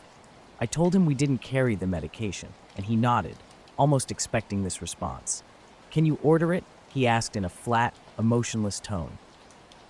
I tried searching our database. Nothing. Not a single record, which was strange, even for experimental drugs. He simply nodded again and walked out. I assumed it was a mistake, maybe a scam prescription or a misprint. I didn't think much more about it, until the next night. Another patient arrived, same blank stare, same mechanical movements. Another prescription for Xylin Actin. When I asked if she knew the previous patient, she responded mechanically, "I don't know him." Over the following week, more came. Different people, but all with the same unsettling characteristics. Pale skin, stiff movements. One wore sunglasses at night, claiming, "Light hurts my eyes." Paranoia crept in. I tried contacting the clinic. The phone number was dead. The address, non-existent. These people seemed to materialize from nowhere, each carrying that same strange prescription, each moving like they were barely human. Something was very wrong. A young woman in her early 20s walked into the pharmacy with the same prescription as the others. Driven by curiosity, I asked her directly what the medication was for. She stared at me for a long moment before responding with 2 words: "Prevent adaptation failure." When I pressed her to explain, she turned and started to leave. Panic seized me. I couldn't let another person walk away without answers. I stepped around the counter, trying to stop her. Suddenly, she moved with an unnatural speed that shocked me. Her hand shot out, gripping my wrist with an ice-cold touch. "Stop asking questions," she said in an eerily calm voice. Then she was gone. That night, sleep eluded me. The phrase "adaptation failure" echoed in my mind. Something felt deeply wrong about the entire encounter. The next day, I began investigating. I searched through names and addresses, looking for any connection between these patients. Nothing made sense. Then I noticed a pattern.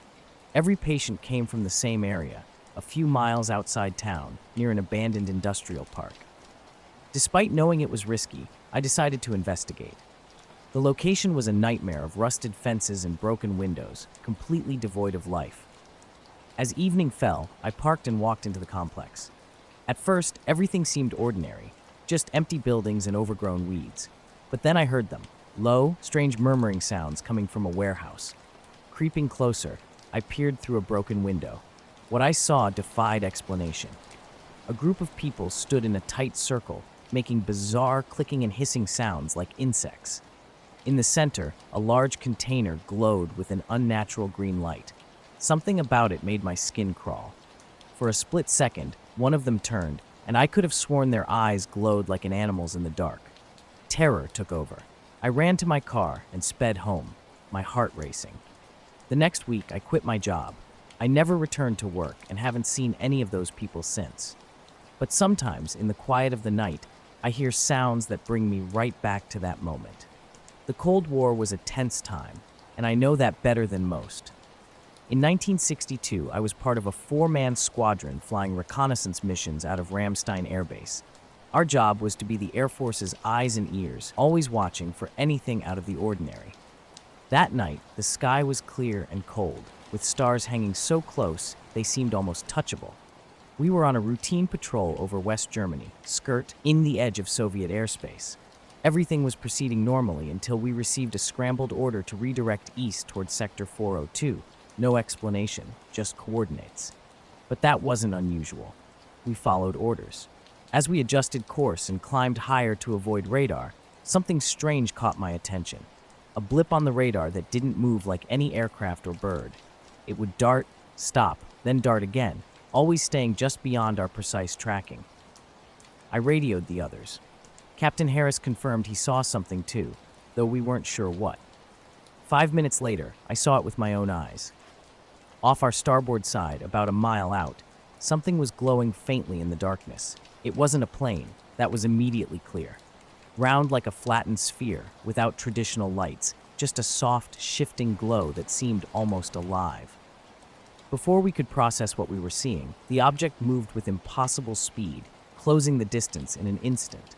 It stopped so abruptly it defied everything I knew about physics, hovering silently near Harris's wing. "Do not engage," Harris ordered, his voice tight. Then it began to move again, almost playfully circling our planes. When it passed close to me, I could see its surface, a smooth, seamless silver that reflected moonlight like liquid mercury. My heart was racing. Harris tried to maintain formation, but we all knew something extraordinary was happening. Those clicking sounds outside my window now? I tell myself it's just my imagination. But deep down, I'm not so sure. All I know is that I got out alive that night, and I'm not going back. We got the call just after midnight, with the higher-ups giving us minimal details.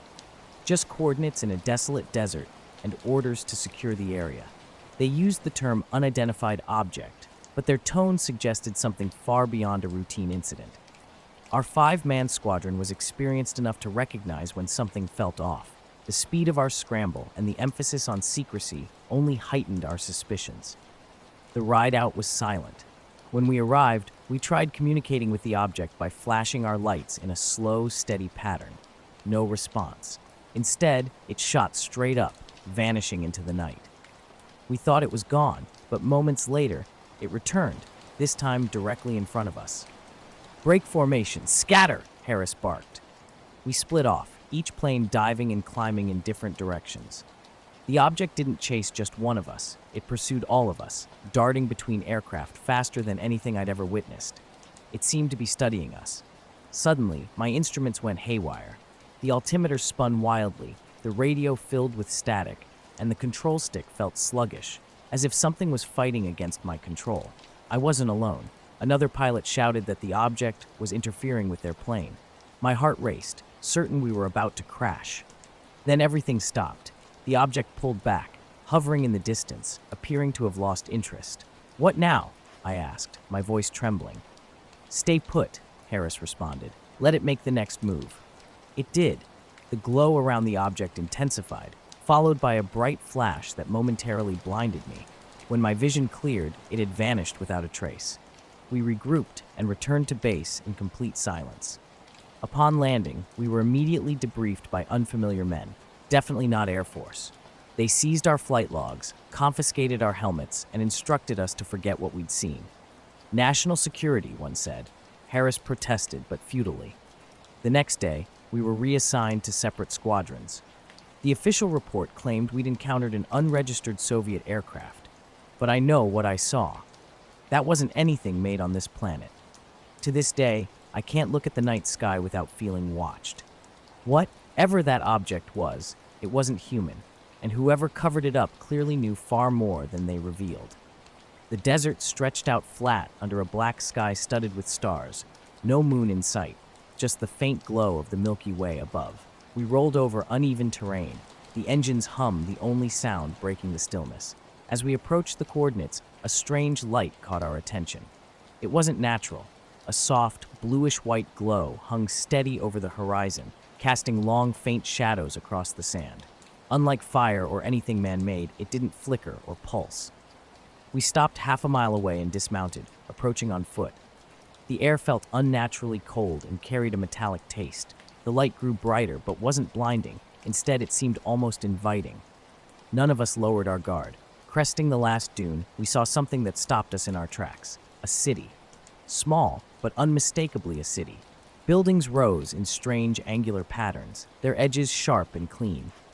The walls seemed to shimmer, not solid but almost translucent, as if made of light instead of matter. The entire city pulsed faintly, with a glow running through streets and up the sides of structures, like the whole thing was alive. "Secure the perimeter," Sergeant Whitman ordered, his voice steady despite the tightening grip on his rifle. We split into pairs, circling the city cautiously. Closer inspection revealed more oddities. Buildings had no windows or doors, just smooth surfaces reflecting a faint light. Streets were empty, perfectly smooth, and curved in unnatural ways, looping and twisting as if following some alien logic. "Looks like it's made of energy," Rodriguez muttered. Then we saw them. Figures moved within the city, dozens, maybe more. They weren't human. Humanoid in shape with 2 arms and legs, but taller, thinner, with elongated heads. Their movements were too fluid, their forms shimmering and flickering like the city itself, made of the same strange light. "They're not real," I said, though I wasn't convinced. Rodriguez nodded, his face pale. We regrouped at the city's edge.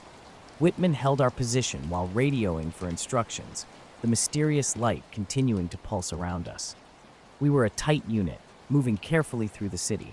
Whitman's rule was clear: no one goes in alone. Our comms were dead, the radio silent, and the entire area felt like a bizarre dead zone. Something wasn't normal about this place. The air felt heavy, pressing against my skin with an invisible weight. Streets were quiet except for a low, persistent hum that seemed to emanate from the structures themselves. Figures moved around us with purpose, walking in straight lines, gathering in open spaces, but they didn't acknowledge our presence. We were invisible to them. Suddenly, a three-dimensional projection flickered to life on a wall. It showed scenes from Earth, a dense jungle with unfamiliar animals moving naturally, like a living video. The image shifted: a massive elephant herd crossing a plain, a village with straw huts, a bustling market full of people trading goods. "What the hell is this?" Rodriguez whispered. It's our history," Whitman replied, his voice tight. Projections covered every building, and each displaying a different scene, familiar yet strange. Some showed ancient moments like pyramid construction. Others depicted modern cities with towering skyscrapers. It wasn't just events being recorded. The city seemed to be documenting everything: plants, animals, people, weather patterns. A living library of existence. In the central square, larger projections revealed more detailed scenes. One wall displayed a brutal battle, soldiers clashing with pain-twisted faces. Another showed a family laughing around a fire, their moment frozen in time. "This isn't just history," Lopez said. "It's everything." The figure moved closer, but continued to ignore us. Up close, we saw they had no faces, just smooth surfaces where eyes and mouths should be. Their bodies were made of shifting light, flickering like static on a screen. Then one stopped. It turned toward us, head tilting slightly. The others kept moving, but this one stood still. The expedition was supposed to be routine, just a few experienced cavers exploring an unmapped cave system deep in the mountains, far from any towns. A local guide had told us the caves stretched for miles, with passages ranging from tight squeezes to massive chambers. Our first day seemed completely ordinary. We descended through a wide gap in the rock face, sloping down into the earth. Cool, damp air carried the scent of wet stone, and stalactites hung silently overhead. But something changed. I felt it was watching me, though no eyes were visible. A weight pressed against my chest, and the air began to hum, vibrating through my bones. Whitman raised his rifle, his voice wavering as he warned the figure to stay back. The projections around us flickered and distorted. Then a sensation invaded my mind. Not words exactly, but a feeling. Observe, learn, preserve. I staggered back, clutching my head. The others reacted similarly, wincing as if struck by an invisible sound blast. The figure tilted its head, its light pulsing faster. "We need to leave," Whitman said sharply. We backed away carefully, keeping our eyes on the figures. They didn't follow, but the hum grew almost unbearable with each step. Projections blurred into static. When we finally crossed the city's boundary, the hum stopped. The air felt lighter, the metallic taste gone. We didn't speak during our return to the convoy, each lost in private thoughts. The city glowed faintly behind us, but no one looked back. Whitman tried the radio again, and this time it worked. We reported what we'd seen, though I don't think anyone believed us. The official report buried our experience under bureaucratic layers, classifying it as an unexplained phenomenon. Sometimes I think about that city. It wasn't hostile, but it wasn't friendly either. It was just there, watching, recording, preserving. And I can't shake the feeling that it's still out there, glowing in the desert, documenting everything we do. Our expedition into the cave system had been methodical from the start. We'd been marking our route carefully, taking notes, and setting up camp in strategic locations. By the second day, we were pushing deeper into the unexplored passages. The cave branched into multiple directions, so we decided to split into pairs to maximize our coverage. I was paired with Eric, an experienced geologist who had been on countless similar expeditions. While he meticulously collected samples and took measurements, I focused on mapping our progress. After hours of exploration, we discovered a chamber that initially seemed unremarkable. It was roughly the size of a small house, with smooth walls and a high, arching ceiling. But Eric noticed something unusual.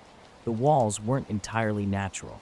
Evenly spaced grooves spiraled from floor to ceiling, looking as if they had been melted or shaped by something beyond conventional tools. At the chamber's center stood an artifact, the only word that seemed to fit. Barrel-sized and cone-shaped with a broken tip, its metallic surface bore patterns that appeared to move and shift, almost alive.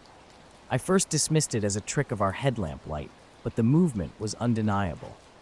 We stood in stunned silence for what felt like an eternity. Eric, driven by scientific curiosity, wanted to investigate closer. I felt uneasy, sensing something fundamentally wrong about the object. Despite my reservations, Eric approached, brushing away dust and debris. A low hum began to fill the chamber, vibrating through our chests. Eric froze, his hand hovering just above the artifact's surface. The sound intensified, and the air grew heavy, pressing down on us with an oppressive weight. Suddenly, the artifact activated. The hum transformed into a deep, resonant sound that shook the chamber walls. Bright, sharp light pulsed from its surface, unlike anything I'd ever witnessed. Eric stumbled backward, dropping his tools. We both scrambled to the chamber's edge, overwhelmed by the inexplicable phenomenon unfolding before us. The desert was quiet and empty when I first arrived for my geological research. I'd been out in the field for 2 weeks, studying rock formations in this desolate landscape of dry land and jagged outcrops. The isolation was intentional. Fewer distractions, no interruptions, just me and the rocks in a place where you could go miles without seeing another person. The site was nothing special, mostly sandstone stretching across a barren terrain. But that changed dramatically when we discovered the artifact.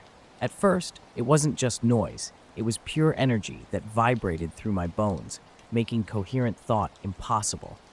The chamber's walls seemed to focus this incredible sound into a single point above the artifact. Suddenly, a blinding flash of light silenced everything. The chamber went completely still, and for a moment, I thought it was over. But then came a low, distant rumble from far above us. The ground began to tremble, and small rocks and dust cascaded from the ceiling. Eric grabbed my arm, shouting something I couldn't hear over the overwhelming noise. We ran, somehow managing to navigate the tunnels until we reached the main passage just as the tremor subsided. We found the others looking pale and shaken. They'd heard the sound too, even from the other side of the cave system, though none could explain what it was. We unanimously decided to leave. The artifact was too strange, too dangerous. Nobody wanted to stay and risk discovering what might happen next. The hike back to the surface was tense. Every sound and shadow made my heart race. When we finally emerged into daylight, a momentary relief washed over me, until we saw something in the sky. Just beyond the atmosphere, a faint ripple moved with purpose, like heat waves rising from pavement. It shifted and pulsed as if reacting to something, then vanished in a final burst of light. On the journey back to town, Eric and I tried explaining what we'd witnessed, but the others weren't interested. By the time we reached civilization, the entire experience already felt distant and unreal. Late at night, I still wonder about the artifact, about the sound it made, about whether something somewhere heard its call. What was it? Why did it react the way it did? These questions haunt me, a persistent mystery from that strange day in the desert. During my research expedition, the landscape was marked by unique basalt column formations and intriguing geological anomalies. The surrounding terrain held mineral compositions and erosion patterns that seemed out of sync with the expected geological timeline. My base was a small campsite near a dried riverbed. Days were spent hiking with my tools, collecting samples and meticulously documenting observations. Nights brought a profound silence, punctuated only by desert winds and occasional animal movements. The environment was simultaneously peaceful and deeply isolating. On the 13th day, an unexpected discovery caught my attention. While exploring an unexamined section of rock formations, I encountered a cluster of distinctly unusual stones. These rocks stood apart from their surroundings, smoother, almost polished, with a darker coloration and subtle metallic sheen. Their symmetry suggested deliberate shaping rather than natural erosion. I dedicated hours to studying these rocks, taking precise measurements, creating detailed sketches, and collecting small samples for later laboratory analysis. Something felt fundamentally strange about them, though I couldn't articulate exactly why. They appeared too perfect to be natural, yet I had no alternative explanation. That evening, an inexplicable unease settled over my campsite. The desert's typical sounds seemed muted, the atmosphere heavy and oppressive. I attributed these sensations to weeks of solitary fieldwork, convincing myself my perception was simply distorted by exhaustion. The following morning changed everything. Approaching the rock site, I immediately noticed something impossible. The rocks had moved. Not metaphorically, but physically relocated. A large, column-like stone now tilted at a different angle, while a smaller rock had shifted several feet from its previous position. No evidence of landslide or ground disturbance explained these changes. Methodically, I compared my original sketches and notes with the current configuration. The discrepancies were undeniable. To document this anomaly, I decided to set up a camera and capture any further unexpected movements. I had a trail cam with me, mounted on a tripod near a cluster of rocks. It was set to capture photos every 10 minutes, part of my ongoing work documenting erosion patterns. That night, an unsettling feeling crept over me. Sleep was impossible. Soft scraping sounds outside my tent kept me on edge, but each time I checked, nothing was there. The wind howled through the canyons and temperatures plummeted. I remained awake, flashlight clutched tightly, straining to make sense of the night's sounds. When morning came, I reviewed the camera's images, and my world tilted on its axis.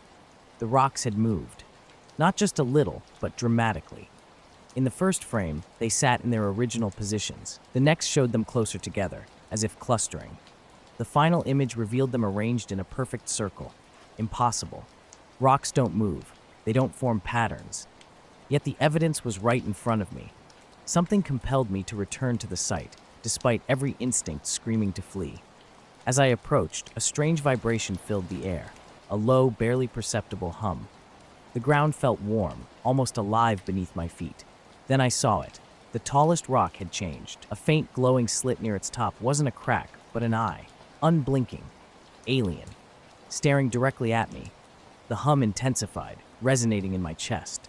Suddenly, I realized it wasn't coming from the ground, but from the rocks themselves. Tools forgotten, I backed away. The rocks began to shift, moving with deliberate, calculated motion.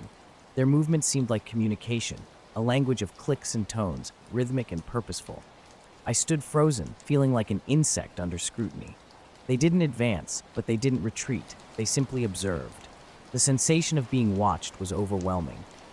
Eventually, something inside me broke. I ran, didn't look back, didn't stop until I reached my campsite, frantically throwing my gear together, desperate to escape. I was at the lake with a few friends for a weekend trip, a place I'd always loved for its clear water and peaceful atmosphere. We'd agreed to get away from everything and just relax. It had been a while since my last visit, but the lake remained a favorite spot. That Saturday afternoon changed everything. We were lounging by the shore, soaking up the sun and chatting, when I noticed something strange. A soft glow was emanating from the water. At first, I thought it was just an unusual light reflection, but as I looked closer, I realized it wasn't natural. The water had taken on an eerie, pale blue glow, not bright or flashy, but definitely noticeable. My friends saw it too. Jenna stood up and asked, "Is that normal?" None of us had ever seen anything like it. We initially brushed it off as some kind of optical illusion, maybe algae or minerals reacting to the sunlight in an unusual way. After all, we weren't lake experts, and this had never happened before. After a brief discussion, we decided to go for a swim. The water wasn't too cold, and the glow was almost mesmerizing. It didn't seem harmful, so we didn't hesitate. The moment I stepped into the water, something felt different. The atmosphere changed. The air felt thicker, like the world was pressing in slightly, yet I felt oddly calm.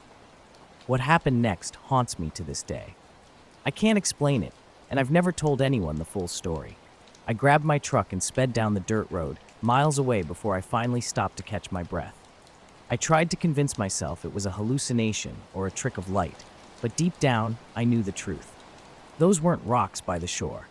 They were something else, something alive, something watching. I haven't returned to that site since, and I don't plan to. But sometimes, late at night, I still hear that faint, distant hum, a memory I can't quite forget. The water felt different from the start, warm, but not like sunlight warming a pool. It was as if the heat came from within the lake itself. Swimming felt effortless, unlike anything I'd experienced before. My body felt weightless, and the water seemed to support me without resistance. Everyone else seemed to be experiencing the same strange sensation. We barely moved, just floating, and the further we went into the water, the more intense the feeling became. My muscles were completely relaxed, yet my mind remained strangely alert, a bizarre state between wakefulness and sleep that felt almost hypnotic. Peaceful, yet unsettling, the experience was surreal. I noticed Jenna floating beside me, her eyes wide and fixed on the water's surface. When I called out to her, she didn't respond. I shook her shoulder, and she blinked slowly, turning to me with a blank, vacant expression. She simply nodded, seeming disconnected from everything around her. Looking around, I realized we were all in the same trance-like state. No one was swimming or playing as we normally would. We just drifted, suspended in the water, completely detached from time and the outside world. Something didn't feel right. A nagging feeling grew stronger as I noticed the water's glow wasn't just on the surface anymore. It was coming from beneath, the deeper parts of the lake growing brighter. Large shapes moved under the water, and a low, vibrating hum resonated through my chest. The lake felt alive, almost breathing. I asked if anyone else heard it, but no one responded. They continued floating, staring blankly at the water. Feeling uneasy, I swam closer to the shore, trying to distance myself from whatever was happening. The water seemed to resist every stroke I made, pulling me back with increasing force. The deeper I swam, the stronger its grip became, as if something didn't want me to leave. Just beneath the surface, about 10 feet down, I spotted something large and round. At first, it looked like a stone, but as I drew closer, I realized it was something else entirely. Smooth and dark, with faint swirling patterns, the object pulsed with a soft, living glow. It wasn't communicating through light or sound, but through the water itself. I could feel its presence deep in my bones, a strange sensation trying to speak directly to my mind. Suddenly, the calm shattered. Dread washed over me, replacing the eerie tranquility. I needed to escape the water. Whatever that thing was, it didn't belong here. I called out to my friends, but they remained motionless, floating silently on the surface. Swimming back felt like moving through thick tar. My arms grew heavy, my legs like lead weights. Each movement required immense effort. When I finally reached the shore and looked back, I saw Jenna sinking slow, the water seeming to pull her under. I screamed her name, but she didn't respond. Ignoring the strange pressure in my chest, I plunged back into the water. Grabbing her arm, I pulled with everything I had, but it was like trying to extract her from quicksand. The water's grip was relentless. I yelled for Mike and Ethan. They snapped out of their trance and rushed over. Together, we managed to drag Jenna from the water. The moment she was on shore, everything changed. The lake's pull vanished, its glow dimmed, and the humming sound faded. We stood there, breathless, staring at the now peaceful water. Something profound had happened, something we couldn't explain. The lake looked serene, but we knew what we'd experienced was anything but ordinary. We were out on a routine patrol, part of a 6-jet fleet, flying in tight formation over open water. The sky was crystal clear, so calm you could almost see the Earth's curve if you looked long enough. Just another standard mission, the kind you've done so many times it becomes muscle memory. Something changed slowly, almost imperceptibly. The air felt different, heavier somehow. Light seemed to shift in ways I couldn't quite explain. At first, I thought it was just my imagination. Then my instruments started acting strange. Little flickers on the radar, numbers on the altimeter shifting randomly. I tried to radio the other pilots, but nothing worked, just static. I could see the other jets, could make out the pilots in their cockpits, but communication was impossible. Power began to fluctuate. My helmet's heads-up display went black momentarily, returning dimmer and weaker. My heart raced, but I stayed focused, running emergency protocols in my head. The jet itself was fine. No engine trouble, full maneuverability. But everything electronic was going haywire. The other jets started breaking formation, each pilot trying to understand what was happening independently. That's when I saw it, a distant glint of light unlike anything I'd ever encountered. Not a plane, bird, or drone. too bright, too precise, like a star that had suddenly decided to move closer. Its movement was unnatural, not flying in any predictable path, but darting, stopping, starting, as if testing something. Testing us. I'll never fully understand what we encountered that night. Maybe an alien organism, maybe something else entirely. But one thing's certain, I'll never go near that area again. The light appeared in the distance, growing closer. As it approached, I realized it wasn't just a light, it was something else entirely. Suspended in the air, it looked like a droplet of liquid metal, rounded and smooth. No wings, no engines, nothing that made sense for flight. Yet it moved with purpose, as if alive. Hovering near us, the object reflected our planes in its surface, distorted and rippling like water. Our jet controls were locked. I tried adjusting the throttle, the stick, anything, but nothing responded. We drifted like leaves on a still pond. Slowly and deliberately, the object moved between us, examining each plane. My breath caught in my throat. This wasn't from here. I knew that much. Suddenly, one jet attempted to fire a missile. I watched the flash, but the missile hung frozen in midair, as if time itself had stopped. Then it dissolved, not exploded, but melted away particle by particle until only a faint wisp of smoke remained. The object responded, not with weapons or force, but with light. A beam shot skyward, not a weapon, but something more like a signal. Patterns of light and color danced in ways I couldn't comprehend, but couldn't look away from. We were trained for combat, for emergencies, for survival. But this was beyond all of that. The object could have destroyed us easily, yet it didn't. It was waiting. I thought about our emergency flares, the simplest communication we had. It was a long shot, but my only idea. Somehow, I managed to launch a single flare using the manual controls. The object reacted instantly. Its light shifted, matching the flare's color, and it moved deliberately, positioning itself directly in front of my jet. So close I could barely breathe. The object's lights began to pulse. Not randomly. There was intention behind it. A language I couldn't hear but could see, speaking in a way I didn't understand but felt deeply. I was in the forest on a photography trip, far from the noise of cities. It was a national forest about 2 hours from the nearest town, a place I knew well. Early afternoon, I'd been following a narrow trail, moving slowly and watching for wildlife. The forest felt different that day, unusually quiet. No bird songs, no rustling squirrels, just the sound of my boots and the occasional creak of trees in the wind. Rounding a bend, I spotted a herd of deer in a small clearing past a dense line of pines. I'd been hoping to photograph wildlife, and here they were, maybe a dozen of them. But something felt off. Then it started. I launched a flare, a different color this time. The object responded, matching the color and pulsing faster. We were communicating, though I couldn't explain how. Back and forth we went, flare after flare. It wasn't logical, but I sensed a rhythm, an understanding forming. This wasn't just light, it was thought, intent. It was alive. Suddenly, it shot straight up into the sky, faster than anything I'd ever seen. Only a faint shimmer remained where it had been. The jet controls returned, radios crackled to life, and we sat in stunned silence. Back at base, we filed reports and went through debriefing. No one could explain what happened, and none of us were sure we wanted to. Whatever that thing was, it wasn't human, but it wasn't a threat either. It could have destroyed us, but chose not to. It wanted something else, something we couldn't fully understand. I think about it every day, the way it moved, communicated, felt like it was trying to tell us something. I don't know if it'll come back, but if it does, I hope we'll be ready to listen. I noticed something was off with the deer. They stood perfectly still, not moving a muscle, no grazing, no walking, not even a twitch of an ear.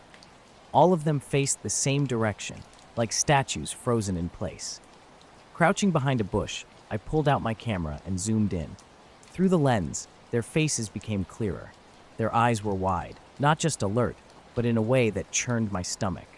They looked scared, or maybe entranced, all staring at the same spot deep in the forest. I followed their gaze but saw nothing, just trees and shadows. They remained motionless, as if time had stopped. The wind seemed to pass around them, their fur unruffled, tails unmoving. Something felt deeply wrong. Curiosity pulled me forward. I set my camera down and walked slowly toward the clearing. The air changed, not cold but heavy, like the pressure before a storm. My skin tingled, and the hairs on my neck stood on end. Stepping into the clearing, I realized the deer hadn't even registered my presence. I could have touched them, but something held me back. Their unnatural stillness was unsettling. Instead, I followed their line of sight. The forest grew denser. Light filtered strangely through branches, creating odd patterns. The tingling intensified. A faint sound emerged, a low hum, barely audible at first, growing louder as I approached. It wasn't mechanical or natural. It had a rhythm, but unlike anything I'd ever heard. Then I saw it. At first, just a trick of light, a soft glow between the trees, wrong for the time of day, almost like moonlight. As I got closer, I identified the source, a sphere, beach ball-sized, hovering just above the ground. It wasn't solid in any traditional sense. The surface rippled and shifted like liquid metal, neither dripping nor flowing. The glow pulsed, growing brighter and dimmer in an unnatural, hypnotic rhythm. The hum resonated in my chest, almost like music, but not quite. I froze, unsure of what to do. The sphere didn't move, yet I sensed it was aware of me, which sounds crazy, but it's the only way I can describe it. It felt like it was watching me, even without eyes. The forest around me was eerily still. Deer stood motionless, their attention locked on the sphere. Birds perched silently on branches, heads turned in the same direction. A fox crouched low, tense but unmoving. Even a pair of raccoons sat frozen, staring at the same spot. None of them reacted to my presence. They were completely transfixed. Time seemed to warp. Minutes or hours could have passed. I couldn't tell. The sphere pulsed, and the hum shifted, changing tone and intensity. It wasn't random. Something inside me felt like it was trying to communicate, though I couldn't understand what it was saying. I started feeling lightheaded, as if standing too close to something forbidden. Slowly at first, then faster, I backed away. The animals didn't follow or even acknowledge my departure. I ran back to the clearing, but the deer were gone. The forest felt different, the air lighter, but an unsettling sensation remained. I didn't stop running until I reached my truck. Driving away as fast as possible, I didn't look back. I haven't returned to that forest since. Sometimes when I close my eyes at night, I can still hear that hum, faint and distant, like a memory I can't shake. My job as an Air Force radar operator wasn't glamorous. Most nights were uneventful, just me, bad coffee, and endless green blips on the screen. I was used to the equipment's constant hum. This night began like any other. At 10:47 p.m., something caught my eye. Initially, I thought it was an equipment glitch. Those happen sometimes. But this was different. It wasn't random static or a fleeting blip. This was a solid contact moving impossibly fast. Faster than anything we had or anything I believed could fly. Harris was standing next to me when we first noticed something weird about the object on the screen. It wasn't moving like anything we'd ever seen before. One moment it would be in one spot, and the next it would just blink somewhere completely different. Not sliding or gliding, but literally jumping across space like it was skipping chunks of reality. We logged the strange movement and called it in. Soon the room filled with higher-ups, all asking urgent questions about its heading, altitude, and speed. But the numbers made no sense. Sometimes it was moving so fast it should have disintegrated, and then suddenly it would almost hover, then vanish entirely, only to reappear miles away. They scrambled a jet to intercept. Watching the radar, I saw the object seemed to be playing a game, letting the pilot get closer, as if it wanted to be seen. When the pilot got close enough to visually confirm, the thing disappeared from my screen. But then his radio crackled to life. His voice was shaky. He described something impossible, a shimmering object that seemed both present and not present. Then suddenly, his transmission cut out. The jet returned to base, and they rushed him away like he was contaminated. Minutes later, the object reappeared directly over the base, sitting motionless on the radar. Tension crackled through the room. Someone suggested sending more jets, but the commander just watched the screen, jaw tight. "Let's see what it does," he said. The night was cool and clear when I decided to grab my telescope and head to the park. It wasn't a planned trip, just a sudden urge to get away and spend some time alone under the stars. The park was quiet, with only a few streetlights illuminating the main path, leaving most of the key area in darkness. I knew about a hill at the far end that offered a great view of the sky. so that's where I was headed. Later, in the base monitoring room, something terrifying began to unfold. The object started flickering, disappearing and reappearing, each time drawing closer. What had been a mile away suddenly became half a mile, then right over the base. Without warning, every screen in the room went black. The lights remained on, but all the equipment was dead. I sat frozen, my heart pounding so hard I thought I might pass out. Harris kept muttering under his breath, "This isn't right, this isn't right." Then came a sound I can't fully describe. Not loud, but deeply wrong. It was like metal bending and glass shattering, but slower and deeper, as if happening underwater. The sound seemed to come from everywhere and nowhere simultaneously. After what felt like an eternity, though probably only a minute or two, power returned. The object had vanished, no trace on radar, nothing in the sky. It was like it had never existed. Officially, they called it a radar malfunction. That's what was written in the logs, and what we were instructed to tell anyone who asked. But we all knew what we'd witnessed, what we'd felt. I transferred out a few months later, telling myself it was just time for a change. The truth was simpler. I didn't want to be there if it returned. I didn't want to sit in that room, staring at the screen, waiting for something inexplicable and unfightable. Even now, years later, I can't forget. Especially at night, when a plane flies overhead, I'll wonder for a split second, is it them? Whatever they were. The sound haunts me, sometimes echoing in my dreams. And each time I wake up, the same chilling thought returns. What if this wasn't the last time? I climbed the hill with my telescope case and a small backpack filled with a notebook, flashlight, and snacks. The night was quiet, with only cricket chirps breaking the silence and a distant hum of cars barely registering in my awareness. My telescope wasn't anything fancy, just a mid-range model I'd bought years ago, but it worked perfectly fine for stargazing. I started scanning the eastern sky, tracking familiar bright stars and constellations, enjoying the peaceful routine of identifying planets. The vastness of space spread out before me, calm and relaxing. But then something unusual caught my eye. Near the horizon, a cluster of stars looked strange. Their arrangement seemed too precise, almost deliberate, not like any constellation I recognized. At first, I suspected an optical illusion or telescope misalignment. I adjusted the lens and checked the focus, but the pattern remained unchanged, a perfect grid with eerily equal spacing between stars. The stars began blinking, but not in the typical twinkling way. Their sequence was methodical, rhythmic, like a deliberate communication. I started documenting the pattern in my notebook, initially seeing only seemingly random dots and dashes reminiscent of Morse code. Yet something felt intentional about it. As hours passed, the blinking became more controlled, almost as if waiting for a response. An unsettling sensation crept over me, a feeling of being watched. I swept my flashlight across the empty park, half expecting to see someone, but only wind and darkness surrounded me. The pattern continued, systematic and precise. Without a computer or phone nearby, I remained fixed to my telescope, meticulously recording each blink and sequence. Something was communicating, and I was determined to understand what. Around midnight, the blinking shifted, becoming more regular. The stars seemed to pulse with an intelligence that sent chills down my spine.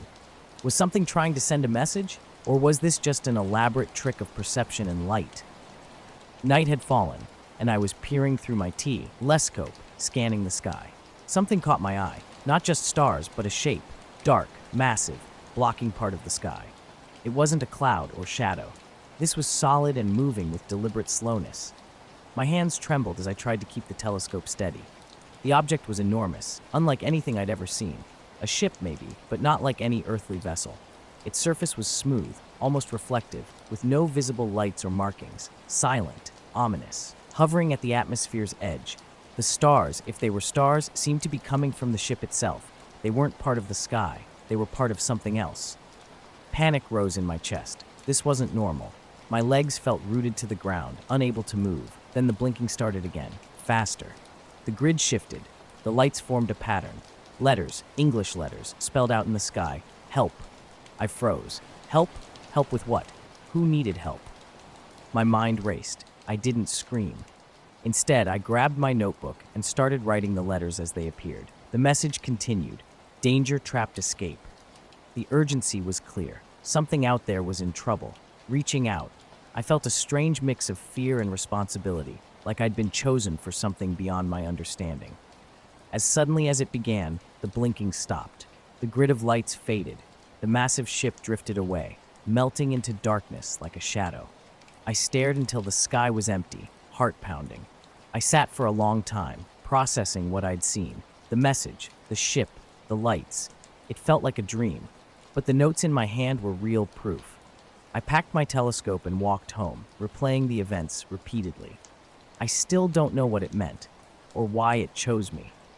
I was part of a standard reconnaissance mission over the Bermuda Triangle, something that was supposed to be routine. We'd heard reports of weird radar signatures and civilian pilots talking about strange lights and equipment failures. Usually, these turned out to be weather issues or instrument problems. But Command wanted answers. There were 5 of us, each in our own F-16.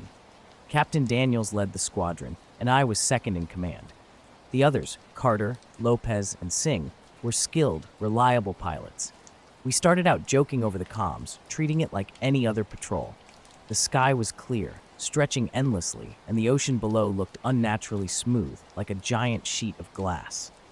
About an hour into the flight, things started getting strange. My instruments began acting up, not failing completely, but the altimeter and compass flickered uncertainly. I noticed Carter's jet veering slightly, his wing dipping. He reported his controls feeling sluggish. "Stay in formation," Daniels ordered calmly. "Switch to manual if you have to." Before anyone could respond, a bizarre light appeared ahead. This wasn't a normal light, not a flare or reflection. It was bright but diffused, like a glowing mist that pulsed in and out, seeming to have no source. It just hovered there, growing brighter as we approached. Singh was the first to say what we were all thinking. "Is that moving toward us?"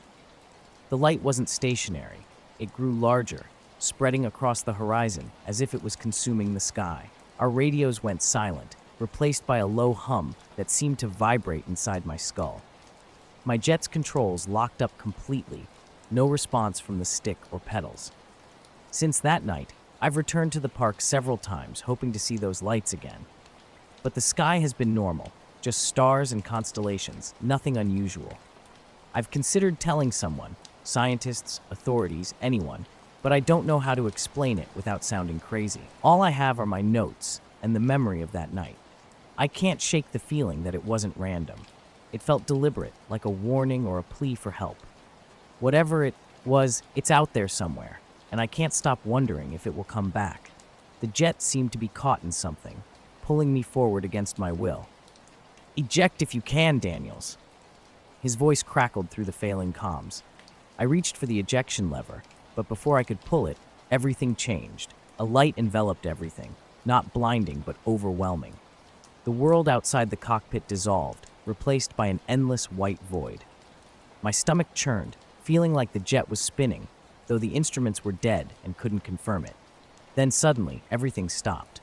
As the light faded, I realized I was no longer in the sky.